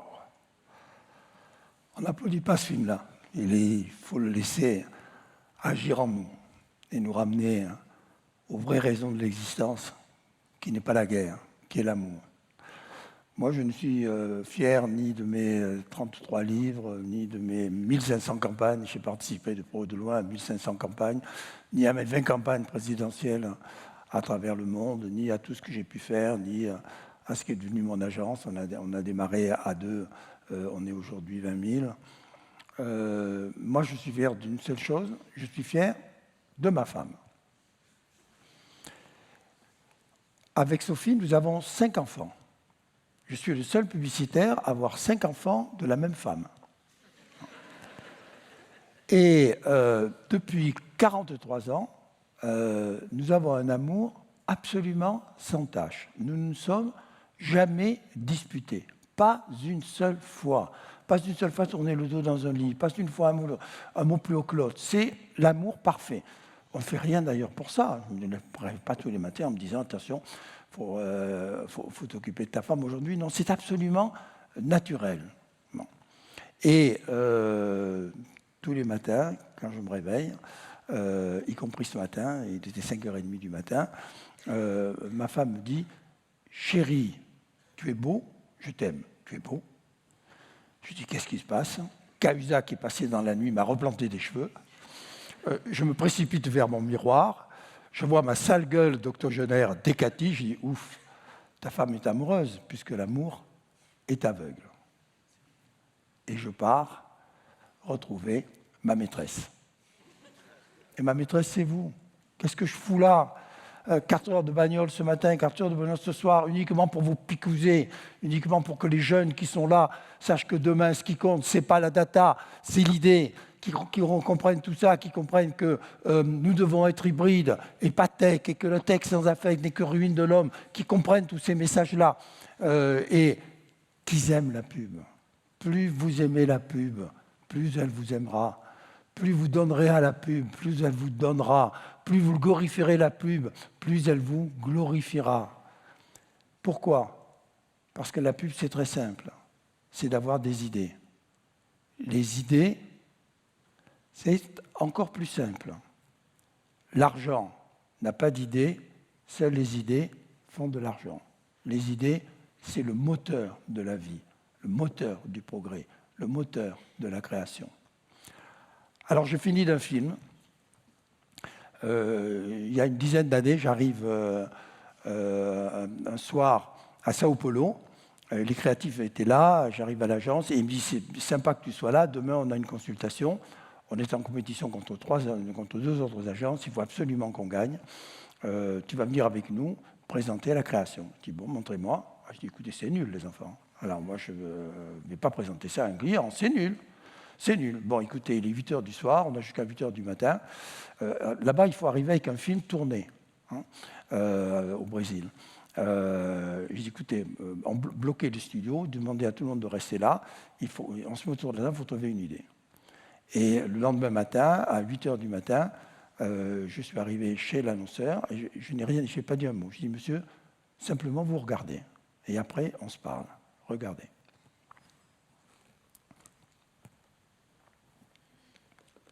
Oh my God. Oh my God. Oh my God. Oh, if you stop, I'll kill you. If you stop, I'll sue you. Oh, baby. Oh, baby. Oh, baby. I'm coming. I'm coming. Oh, it hurts. Oh, it hurts. Oh, it's delicious. Delicious. Now. Now. Now. Don't stop. Oh, don't stop.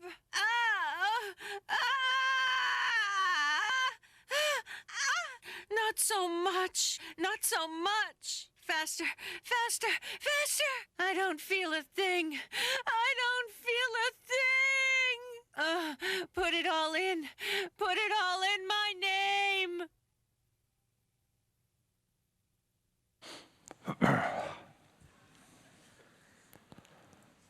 Voilà, c'est mon film préféré.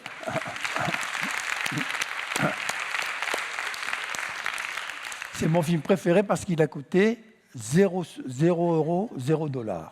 On l'a fait dans la nuit. Moi, j'ai écrit les textes. La directrice artistique qui était avec moi a fait la voix off. On est allé au studio, on a monté ça. Je l'ai présenté à mon client. Et à la fin, je lui ai dit, écoutez, monsieur, alors, si vous voulez, on peut commencer la discussion. Il me dit, c'est pas la peine.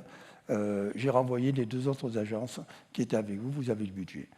C'est ça une idée. Ça vous prend à la gorge, ça vous saute à la gorge et vous ne pouvez pas vous en débarrasser. Voilà. Alors on passe aux questions. Merci beaucoup Jacques Séguéla.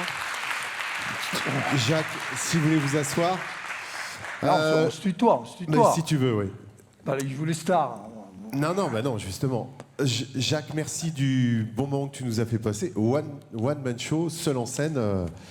Maintenant, c'est à vous. Jacques, à quel moment, le temps de la première question, n'hésitez pas à lever la main, les micros vont passer dans la salle. À quel moment, je te pose la question, tu as basculé parce que tu as passé ta vie, tu le disais, pendant 60 ans à faire consommer, on va dire ça, même s'il y avait un sens derrière tout ça. À quel moment tu t'es dit, il faut que tout ça ait un sens? Et comment c'est venu? Parce que c'est ce que quelqu'un pourrait te dire, mais comment ça se fait que Jacques Séguéla, maintenant, voit le diable dans tout ce qui est maintenant avec le numérique et le côté sombre de... Comment c'est venu, Jacques? Pour moi, c'est l'évolution normale d'une vie. Moi, la vie commence à 86 ans, puisque je vais avoir 86 ans dans 15 jours. Et chaque année est un recommencement. Et le métier de publicitaire, c'est d'essayer de comprendre avec 3 à 5 ans d'avance ce que va devenir le monde. Parce que lorsque nous faisons une publicité, elle met 3 ans à exister. La première année, les gens la voient, ils l'aiment. La deuxième année, il faut qu'ils l'aiment de nouveau, ils commencent à mieux la comprendre. La troisième année, elle est rentrée dans leur subconscient et elle mettra 10 ans, 20 ans à sortir de leur subconscient.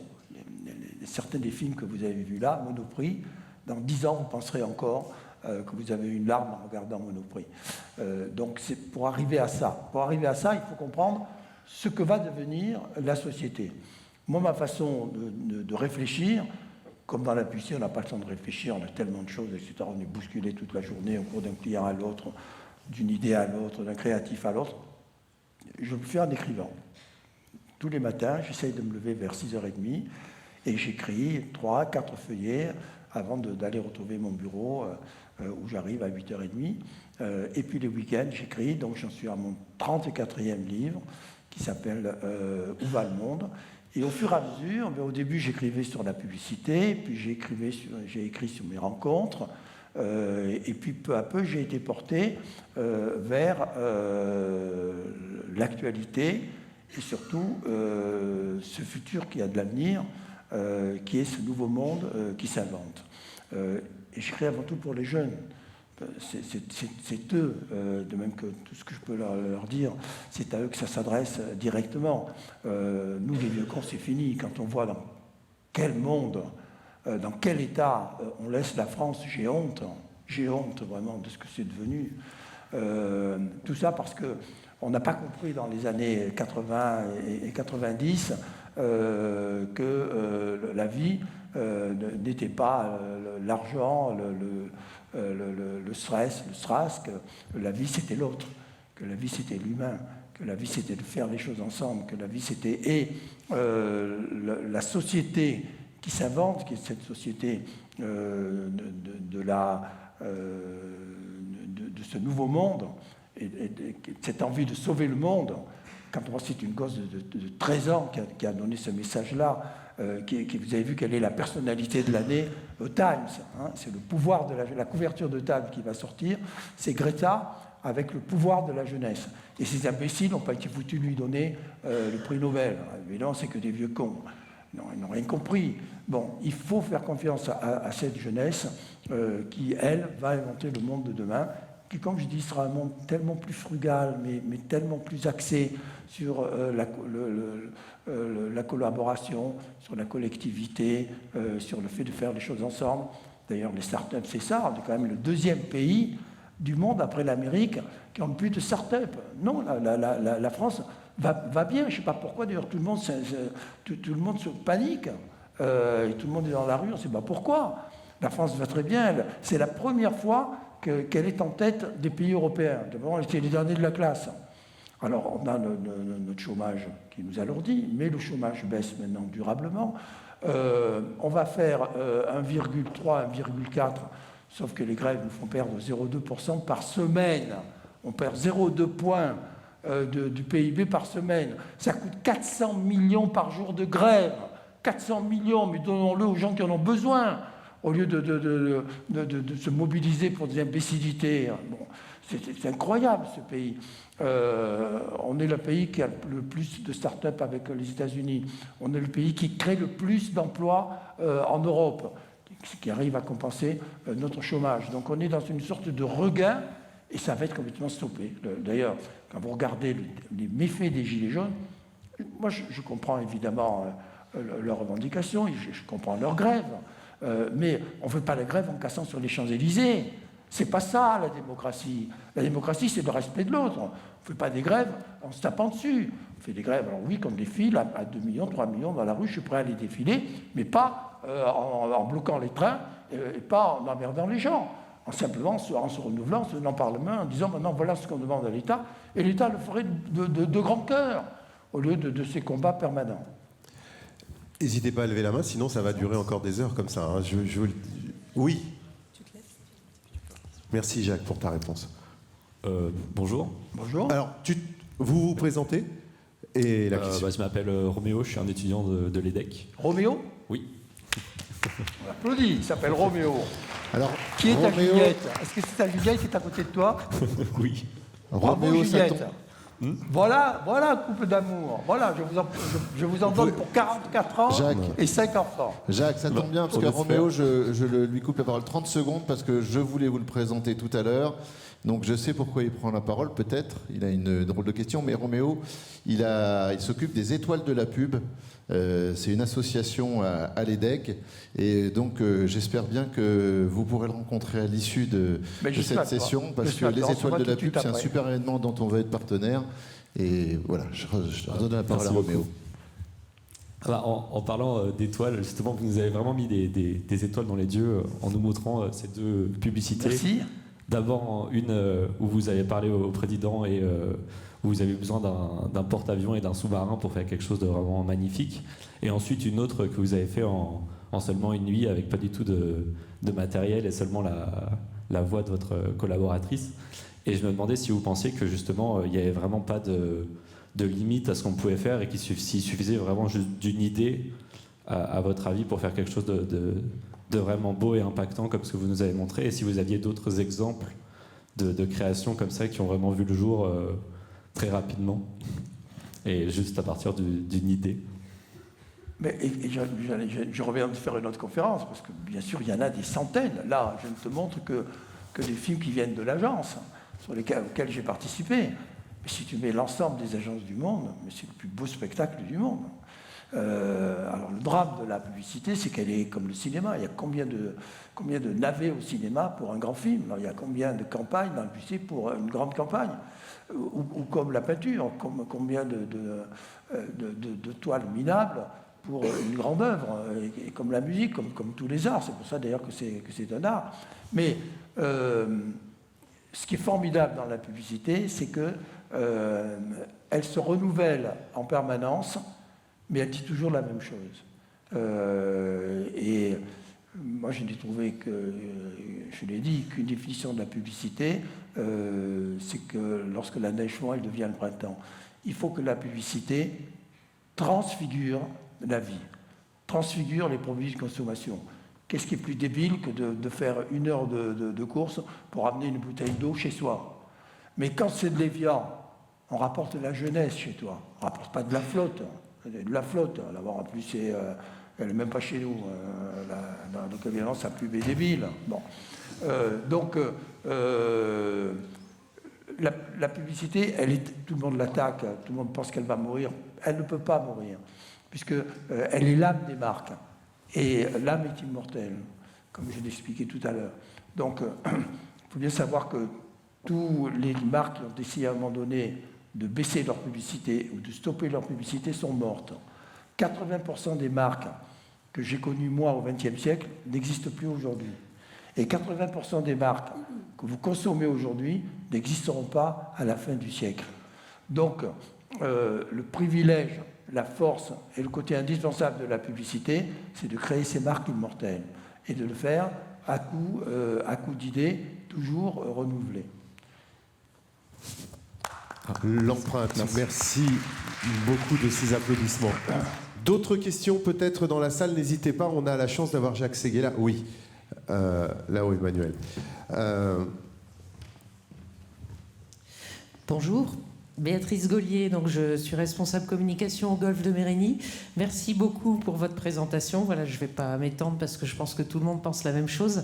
J'avais une question et qui voudrait se faire un petit peu l'avocat du diable. Pas, voilà, cette bonne guerre.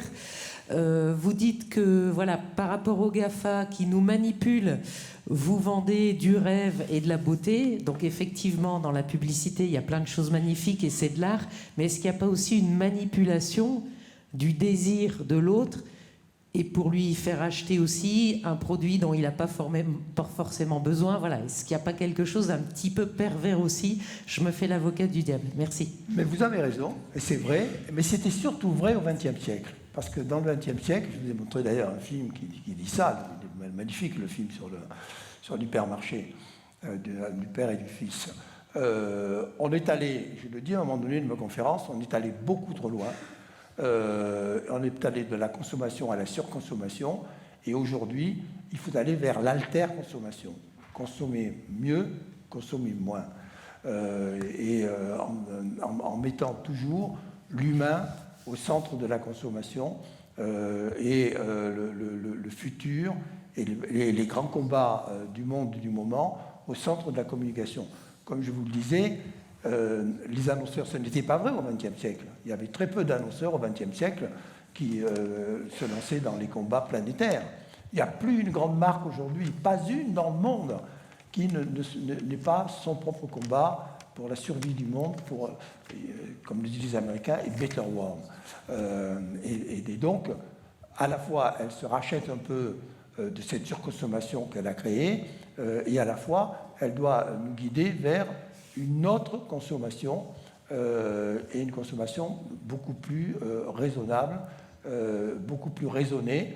Mais ce n'est pas parce qu'elle est raisonnable, raisonnée, qu'elle doit perdre ce qui fait la différence entre une petite pub et une grande pub, l'imagination qu'il faut mettre dedans. Mais Jacques, pour prolonger la réflexion, c'est que l'annonceur, quand il vient de voir, il veut soit vendre plus, soit faire de la notoriété. Pour toi, c'est pas antinomique, et on peut trouver, quand tu parles de la frugalité, l'annonceur, il est là aussi pour en faire plus et en vendre plus. Oui et non. S'il en vend trop, il va se faire détester. S'il ne fait pas des efforts, par exemple, ça va mourir. On ne peut pas accepter de polluer le monde avec le plastique. Je ne comprends pas que les marques n'aient pas encore compris qu'il fallait inventer autre chose. C'est le plus important de tout. On finira par ne plus boire d'Évian parce que c'est dans des bouteilles en plastique. Donc c'est là où la force du consommateur est toujours vainqueur, parce que c'est le consommateur, mon patron. C'est pas l'annonceur qui est en face de moi, c'est le consommateur que je dois convaincre. Si je n'arrive pas à le convaincre, mon annonceur va me virer. Donc c'est lui le patron. Et le consommateur, il a pris ça en main. Et il commence à exiger des marques qu'elles aient une morale, qu'elles fassent qu'elles participent au combat de la nature, qu'elles les aident. C'est comme ça que la consommation va marcher. Et à la fois, on ne peut pas vivre sans consommer non plus. C'est ce qui fait tourner la machine. Et c'est là où il faut trouver un parfait équilibre, cette notion d'hybridité dont je parle entre la tech et l'affect. Et c'est dans cette façon d'être hybride que je crois à la France, qui a toujours été le pays des équilibres, le pays des lumières, le pays de l'harmonie, va trouver sa voie à la fois en Europe et à la fois dans le monde. Ouais, trouver la voie, ce qu'on appelle, enfin ce que ici on connaît bien dans le Nord, la RSE, consommer sans bousiller la planète, ni ceux qui bossent sur les boîtes. Exactement. D'autres questions? Oui. Bonjour, Cédric Bouquet, directeur de la communication de l'Institut Pasteur de Lille. Merci pour votre présentation. Vous avez accompagné des campagnes présidentielles, vous avez parlé un petit peu tout à l'heure. Moi, j'aimerais avoir votre vision aujourd'hui de la communication politique, parce qu'effectivement, les GAFA sont intervenus dans la campagne de Trump. Il y a aujourd'hui les élections en Angleterre, on va reparler du Brexit et de tout ce qui va avec.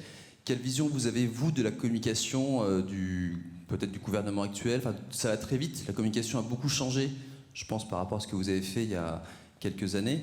Et comment vous voyez aujourd'hui cette réactivité? Vous avez parlé tout à l'heure que Macron aurait pu tweeter pour calmer la crise il y a 2 ans. Comment vous voyez le temps politique, le temps de la communication politique aujourd'hui?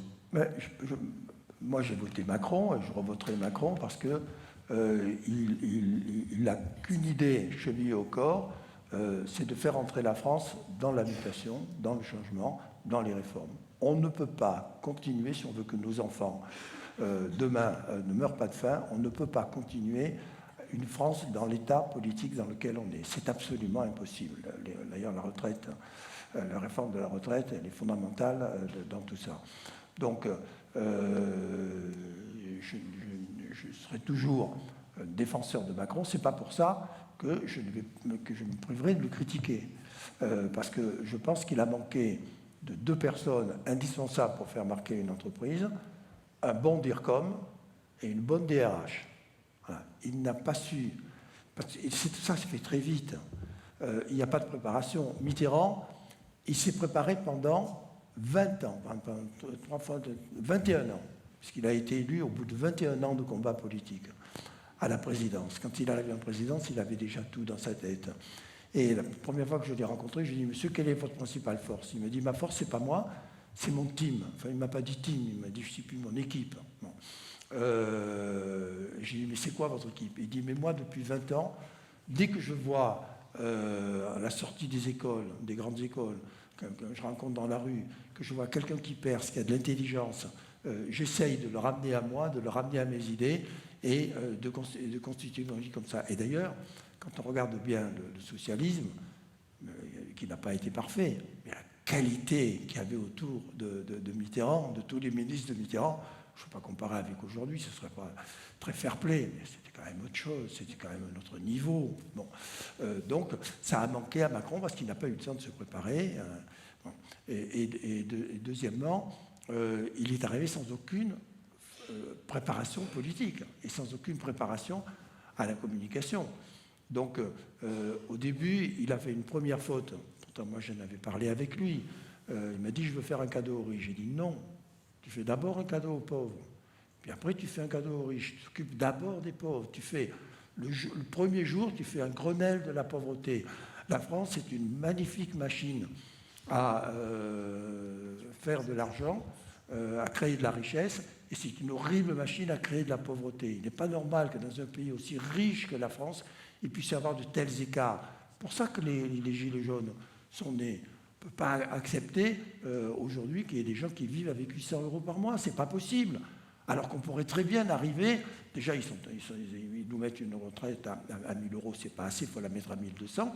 Mais il faut qu'il y ait absolument un salaire universel, je ne sais pas comment on appelle ça, où il y ait un minimum vital pour les gens. Il n'est pas normal qu'il y ait 5 millions de Français qui soient au niveau du seuil de la pauvreté, alors qu'on a tout à fait les moyens de les aider et de les programmer. Et puis deuxièmement, c'est par les assistants qu'on réveillera les choses, c'est au contraire en les poussant à créer, à bouger, à travailler, à faire des choses et à avancer.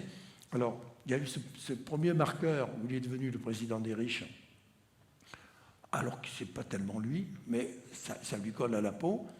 Et puis, deuxièmement, son gouvernement s'est très vite étiolé parce que ce n'étaient pas des professionnels, c'était des gens qui arrivaient de la société civile, de droite et de gauche, et qui n'avaient pas été formés, rompus à 10 ans, 20 ans de cabinet, ou qui n'étaient pas enracinés dans le pays.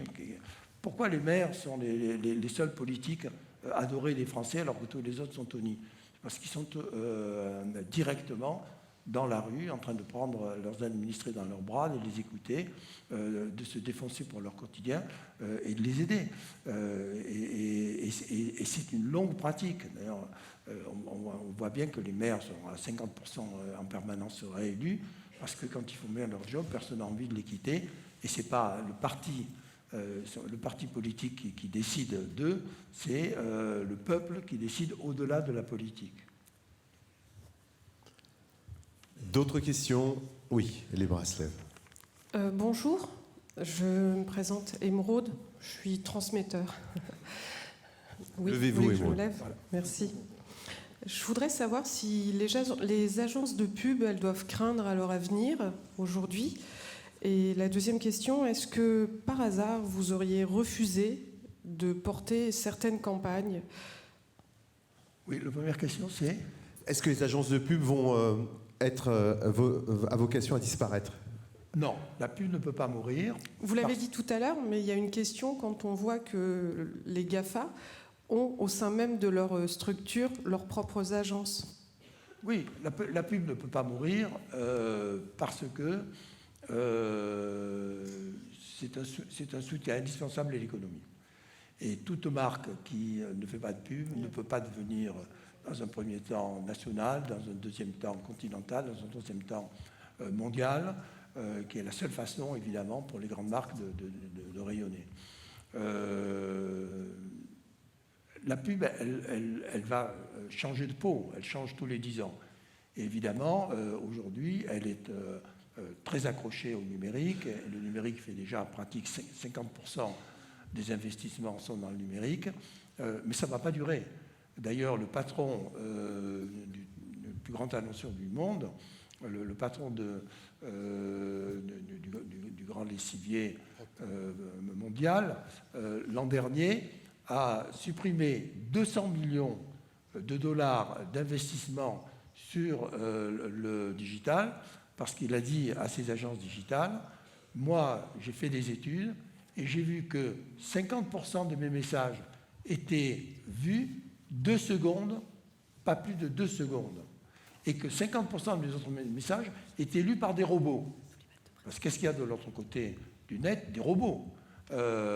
Donc, accordez-vous pour me trouver une façon de me prouver qu'il y a une utilité de publicité numérique, et je reviendrai vous voir.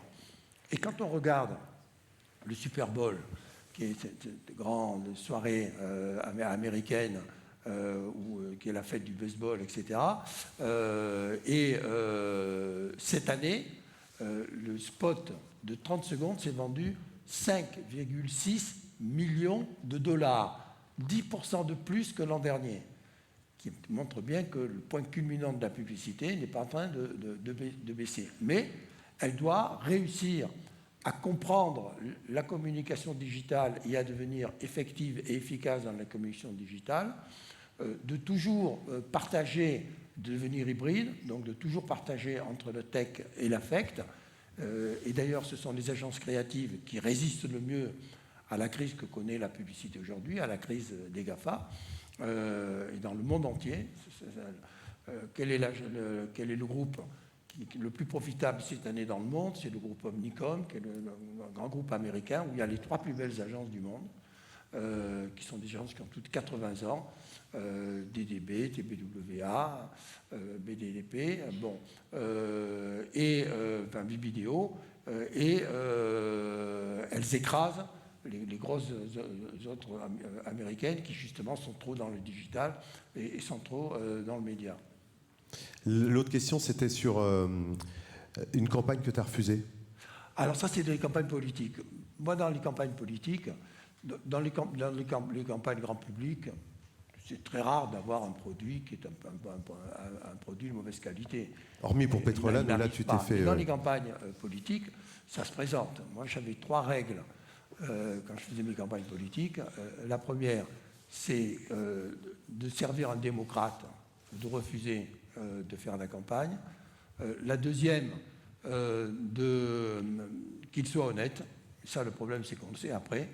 Et la troisième, qu'il ait la volonté de faire avancer son pays vers la modernité, vers le futur.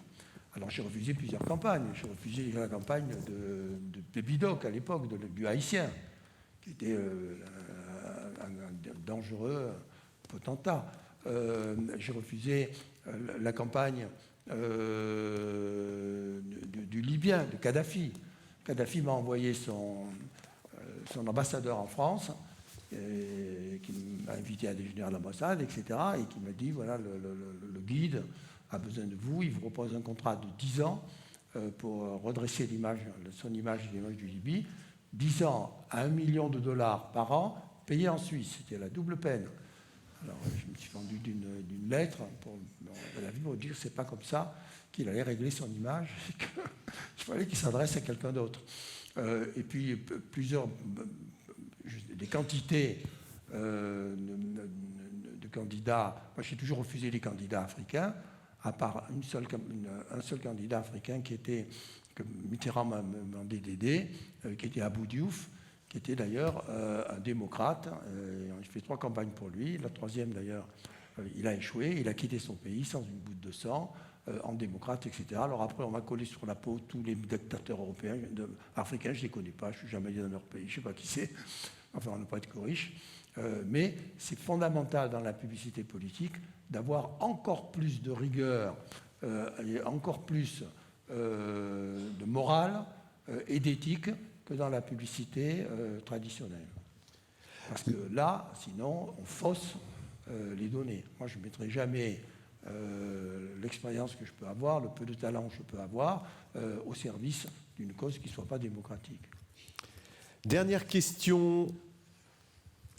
Bonjour, Ilyes Clamous de l'EFAP Lille et du MBA Marketing Digital Business.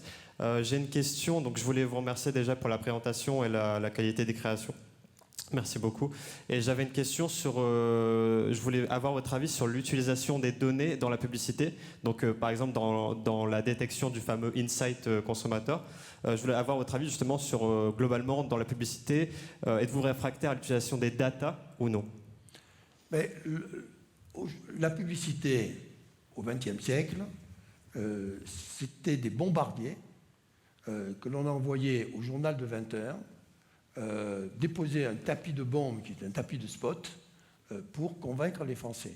Alors il y avait 10 millions d'auditeurs. Vous faisiez une publicité, par exemple pour Citroën, vous aviez besoin de toucher 1 million de personnes susceptibles dans l'année de s'intéresser à une voiture, et donc peut-être d'acheter une Citroën. Puis il y avait 9 millions que la voiture ne concernait pas du tout. Mais nous, on arrosait d'un tapis de spot, etc., on noyait tout dans le tapis de spot. Donc c'était évidemment une dépense énorme. Et puis c'était une saturation de la publicité qui fait que trop de pub a fini par tuer la pub. Aujourd'hui, on a dans nos mains cet outil extraordinaire qui est de pouvoir personnaliser la publicité et toucher la personne que l'on veut, où l'on veut, en sachant ce qu'elle attend et en lui envoyant un message personnalisé. Quand quelqu'un passe devant un magasin Vuitton, je dis Vuitton parce que je suis son publicitaire de la marque depuis 60 ans, on lui dit bonjour Jacques, vous savez que dans 3 jours c'est l'anniversaire de Sophie, votre épouse. L'an dernier vous lui avez acheté un sac, on a un nouveau modèle de sac, vous pouvez rentrer, le magasin est maintenant à 100 mètres de vous et vous aurez 10%. Bon. Mais c'est possible de le faire pour quelques produits de grand prix. Et puis on ne peut pas le faire pour tout le monde. On peut pas. Il y a 6 milliards 700 millions de consommateurs dans le monde ou de terriens dans le monde. On ne peut pas tous les toucher. Donc il y aura toujours 2 publicités. Il y aura la publicité, comme celle que vous avez vue de grandes marques, qui est là pour donner une âme aux marques, leur donner un ADN, leur donner, défendre leurs valeurs et leur donner une sorte d'illumination de la marque. Et puis il y aura une marque, à l'époque qu'on appelait promotion, qui aujourd'hui est de plus en plus digitale, parce que c'est le digital qui prend cette part-là de la communication, et on aura toujours besoin des 2 publicités. Le problème, c'est que c'est la distribution qui va mourir. Et ça, c'est extrêmement grave. Le pire de tout, c'est Amazon. S'il y a un truc que l'on doit arrêter le plus tôt possible, c'est Amazon. Il a créé d'ailleurs Pour moi, c'est une journée de deuil. Il y a 3 mois, je ne sais plus où en France, il a créé son premier magasin sans caissière. On a parlé du magasin, on n'a pas parlé des caissières.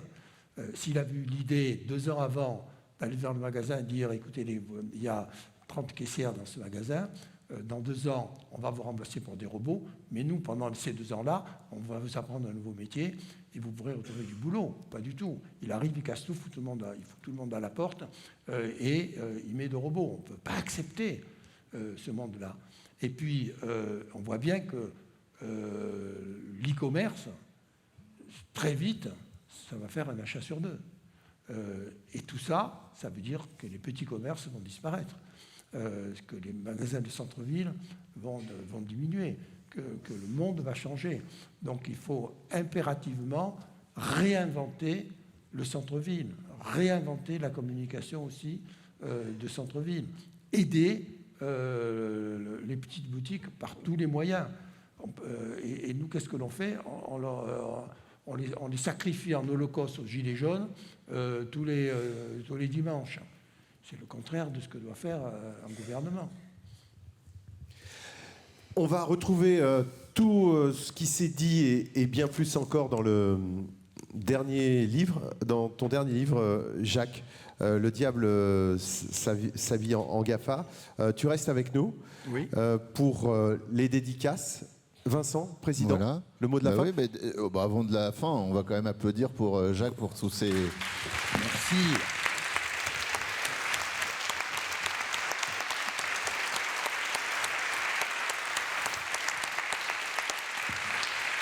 Ça aurait presque pu être l'inverse, c'est qu'on se lève pour Jacques Séguéla. Mais voilà, c'est pas à toi de te lever, Jacques, on se lève, une ovation pour Jacques, merci beaucoup. Donc moi, je voulais vraiment remercier Jacques Séguéla, c'est un vrai honneur. Moi qui ai été élevé au biberon de la pub là, avec Christian Lachasse, que j'aimais beaucoup, les premières cultures pub, j'ai toujours adoré ça. J'étais un fan aussi des Lions d'Or, j'attendais ça avec impatience pour voir les meilleures pubs. Et d'ailleurs, il y avait, sur la première qui a été passée, une des premières, c'était celle du porte-avions. Là, c'est mon premier Lion d'Or. Voilà, et je crois me souvenir, je l'ai encore en tête, il y y avait une série, et il y en avait une, je me souviens d'un slogan, c'était « E gringo la machina, boum ». C'était pas ça ? Absolument. Voilà. Donc, comme quoi ça marque, même 20 ans plus tard. Jacques, tu connais la guerre des étoiles, c'est Dark Vador qui dit à Luke je suis ton père. Mais nous, ici, nous sommes bien tes fils, je te le confirme. Voilà, tu vois. on est des fils de pub, des fils spirituels. Donc, merci encore beaucoup pour cette présentation. Donc, j'ai parlé de Roméo tout à l'heure, Roméo. Donc j'espère qu'aux étoiles de la pub, ils poursuivront ça, parce que les étoiles de la pub, il t'en parlera, j'imagine, tout à l'heure, il va venir te voir, c'est de faire travailler des jeunes de plein d'écoles différentes, et il y a une sorte de concours, et ils viennent, c'est en mars, je ne sais plus trop, et on voit les jeunes talents qui travaillent pour des marques, et ça c'est vraiment dans cet état d'esprit, et à mon avis c'était les futures graines de créatifs, de créateurs, et donc on poursuivra dans cette direction-là. Alors, je vais juste passer à l'agenda des prochains événements. Donc, pour Place de la Communication, le mardi 17 décembre, donc réservé aux adhérents de Place de la Com, on a notre apéritif de Noël, avec une visite privée et une activité créative au LAM, le musée d'art moderne de la métropole européenne de Lille. Ensuite, le jeudi 9 janvier, on aura dans la matinée à e-Startup une conférence sur l'expérience utilisateur. Et on dit qu'en 2020, l'UX sera vert, accessible et multicanal. Le lundi 13 janvier, à la Cité des Échanges, on aura une place des agences, avec agence, freelance, prestataire. Quel contenu pour valoriser mon offre de service. Et pour les membres de Place de la Com aussi, je vous rappelle que le mardi 21 janvier, vous pouvez encore vous inscrire. C'est à l'Université catholique de Lille, notre assemblée générale, avec une visite de la Catho. Et enfin, le jeudi 30 janvier, à l'hôtel Urban, on aura un nouveau place des DIRCOM, donc une place thématique. Donc encore merci beaucoup à vous toutes et tous d'être venus si nombreux. Je vous invite à échanger autour d'un verre de la convivialité dans l'espace Matisse Van Gogh. Donc on m'a dit qu'il faut juste monter au-dessus, et puis c'est un petit peu au-dessus. C'est l'espace Matisse Van Gogh, vous suivez le fléchage. Merci beaucoup pour votre présence, d'être venus si nombreux. Et merci je voudrais encore, faire- un tonnerre d'applaudissements pour Jacques Séguéla. Merci. Qui vous dédicacera ses livres si vous le souhaitez. Merci beaucoup. Je voudrais faire une dernière chose. Quelle est la personne qui a pleuré? Viens. Je t'offre mon Blandine, livre, et que je te le dédicace. Moi, c'était le film d'après qui m'a fait braire. Tiens, Jacques Séguéla, c'est quoi, en un mot, ton mot sur les Hauts-de-France, Jacques? C'est quoi, en un mot, ta vision des Hauts-de-France du Nord? Parce que je sais que tu as plein de clients ici, toi. Ah oui, moi je pense que le Nord, c'est le pays le plus chaud de France.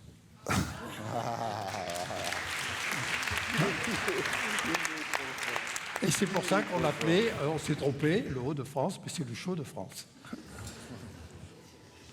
Merci à toutes et à tous. Alors, et à une quel est ton prochaine prénom fois, j'espère. Blandine.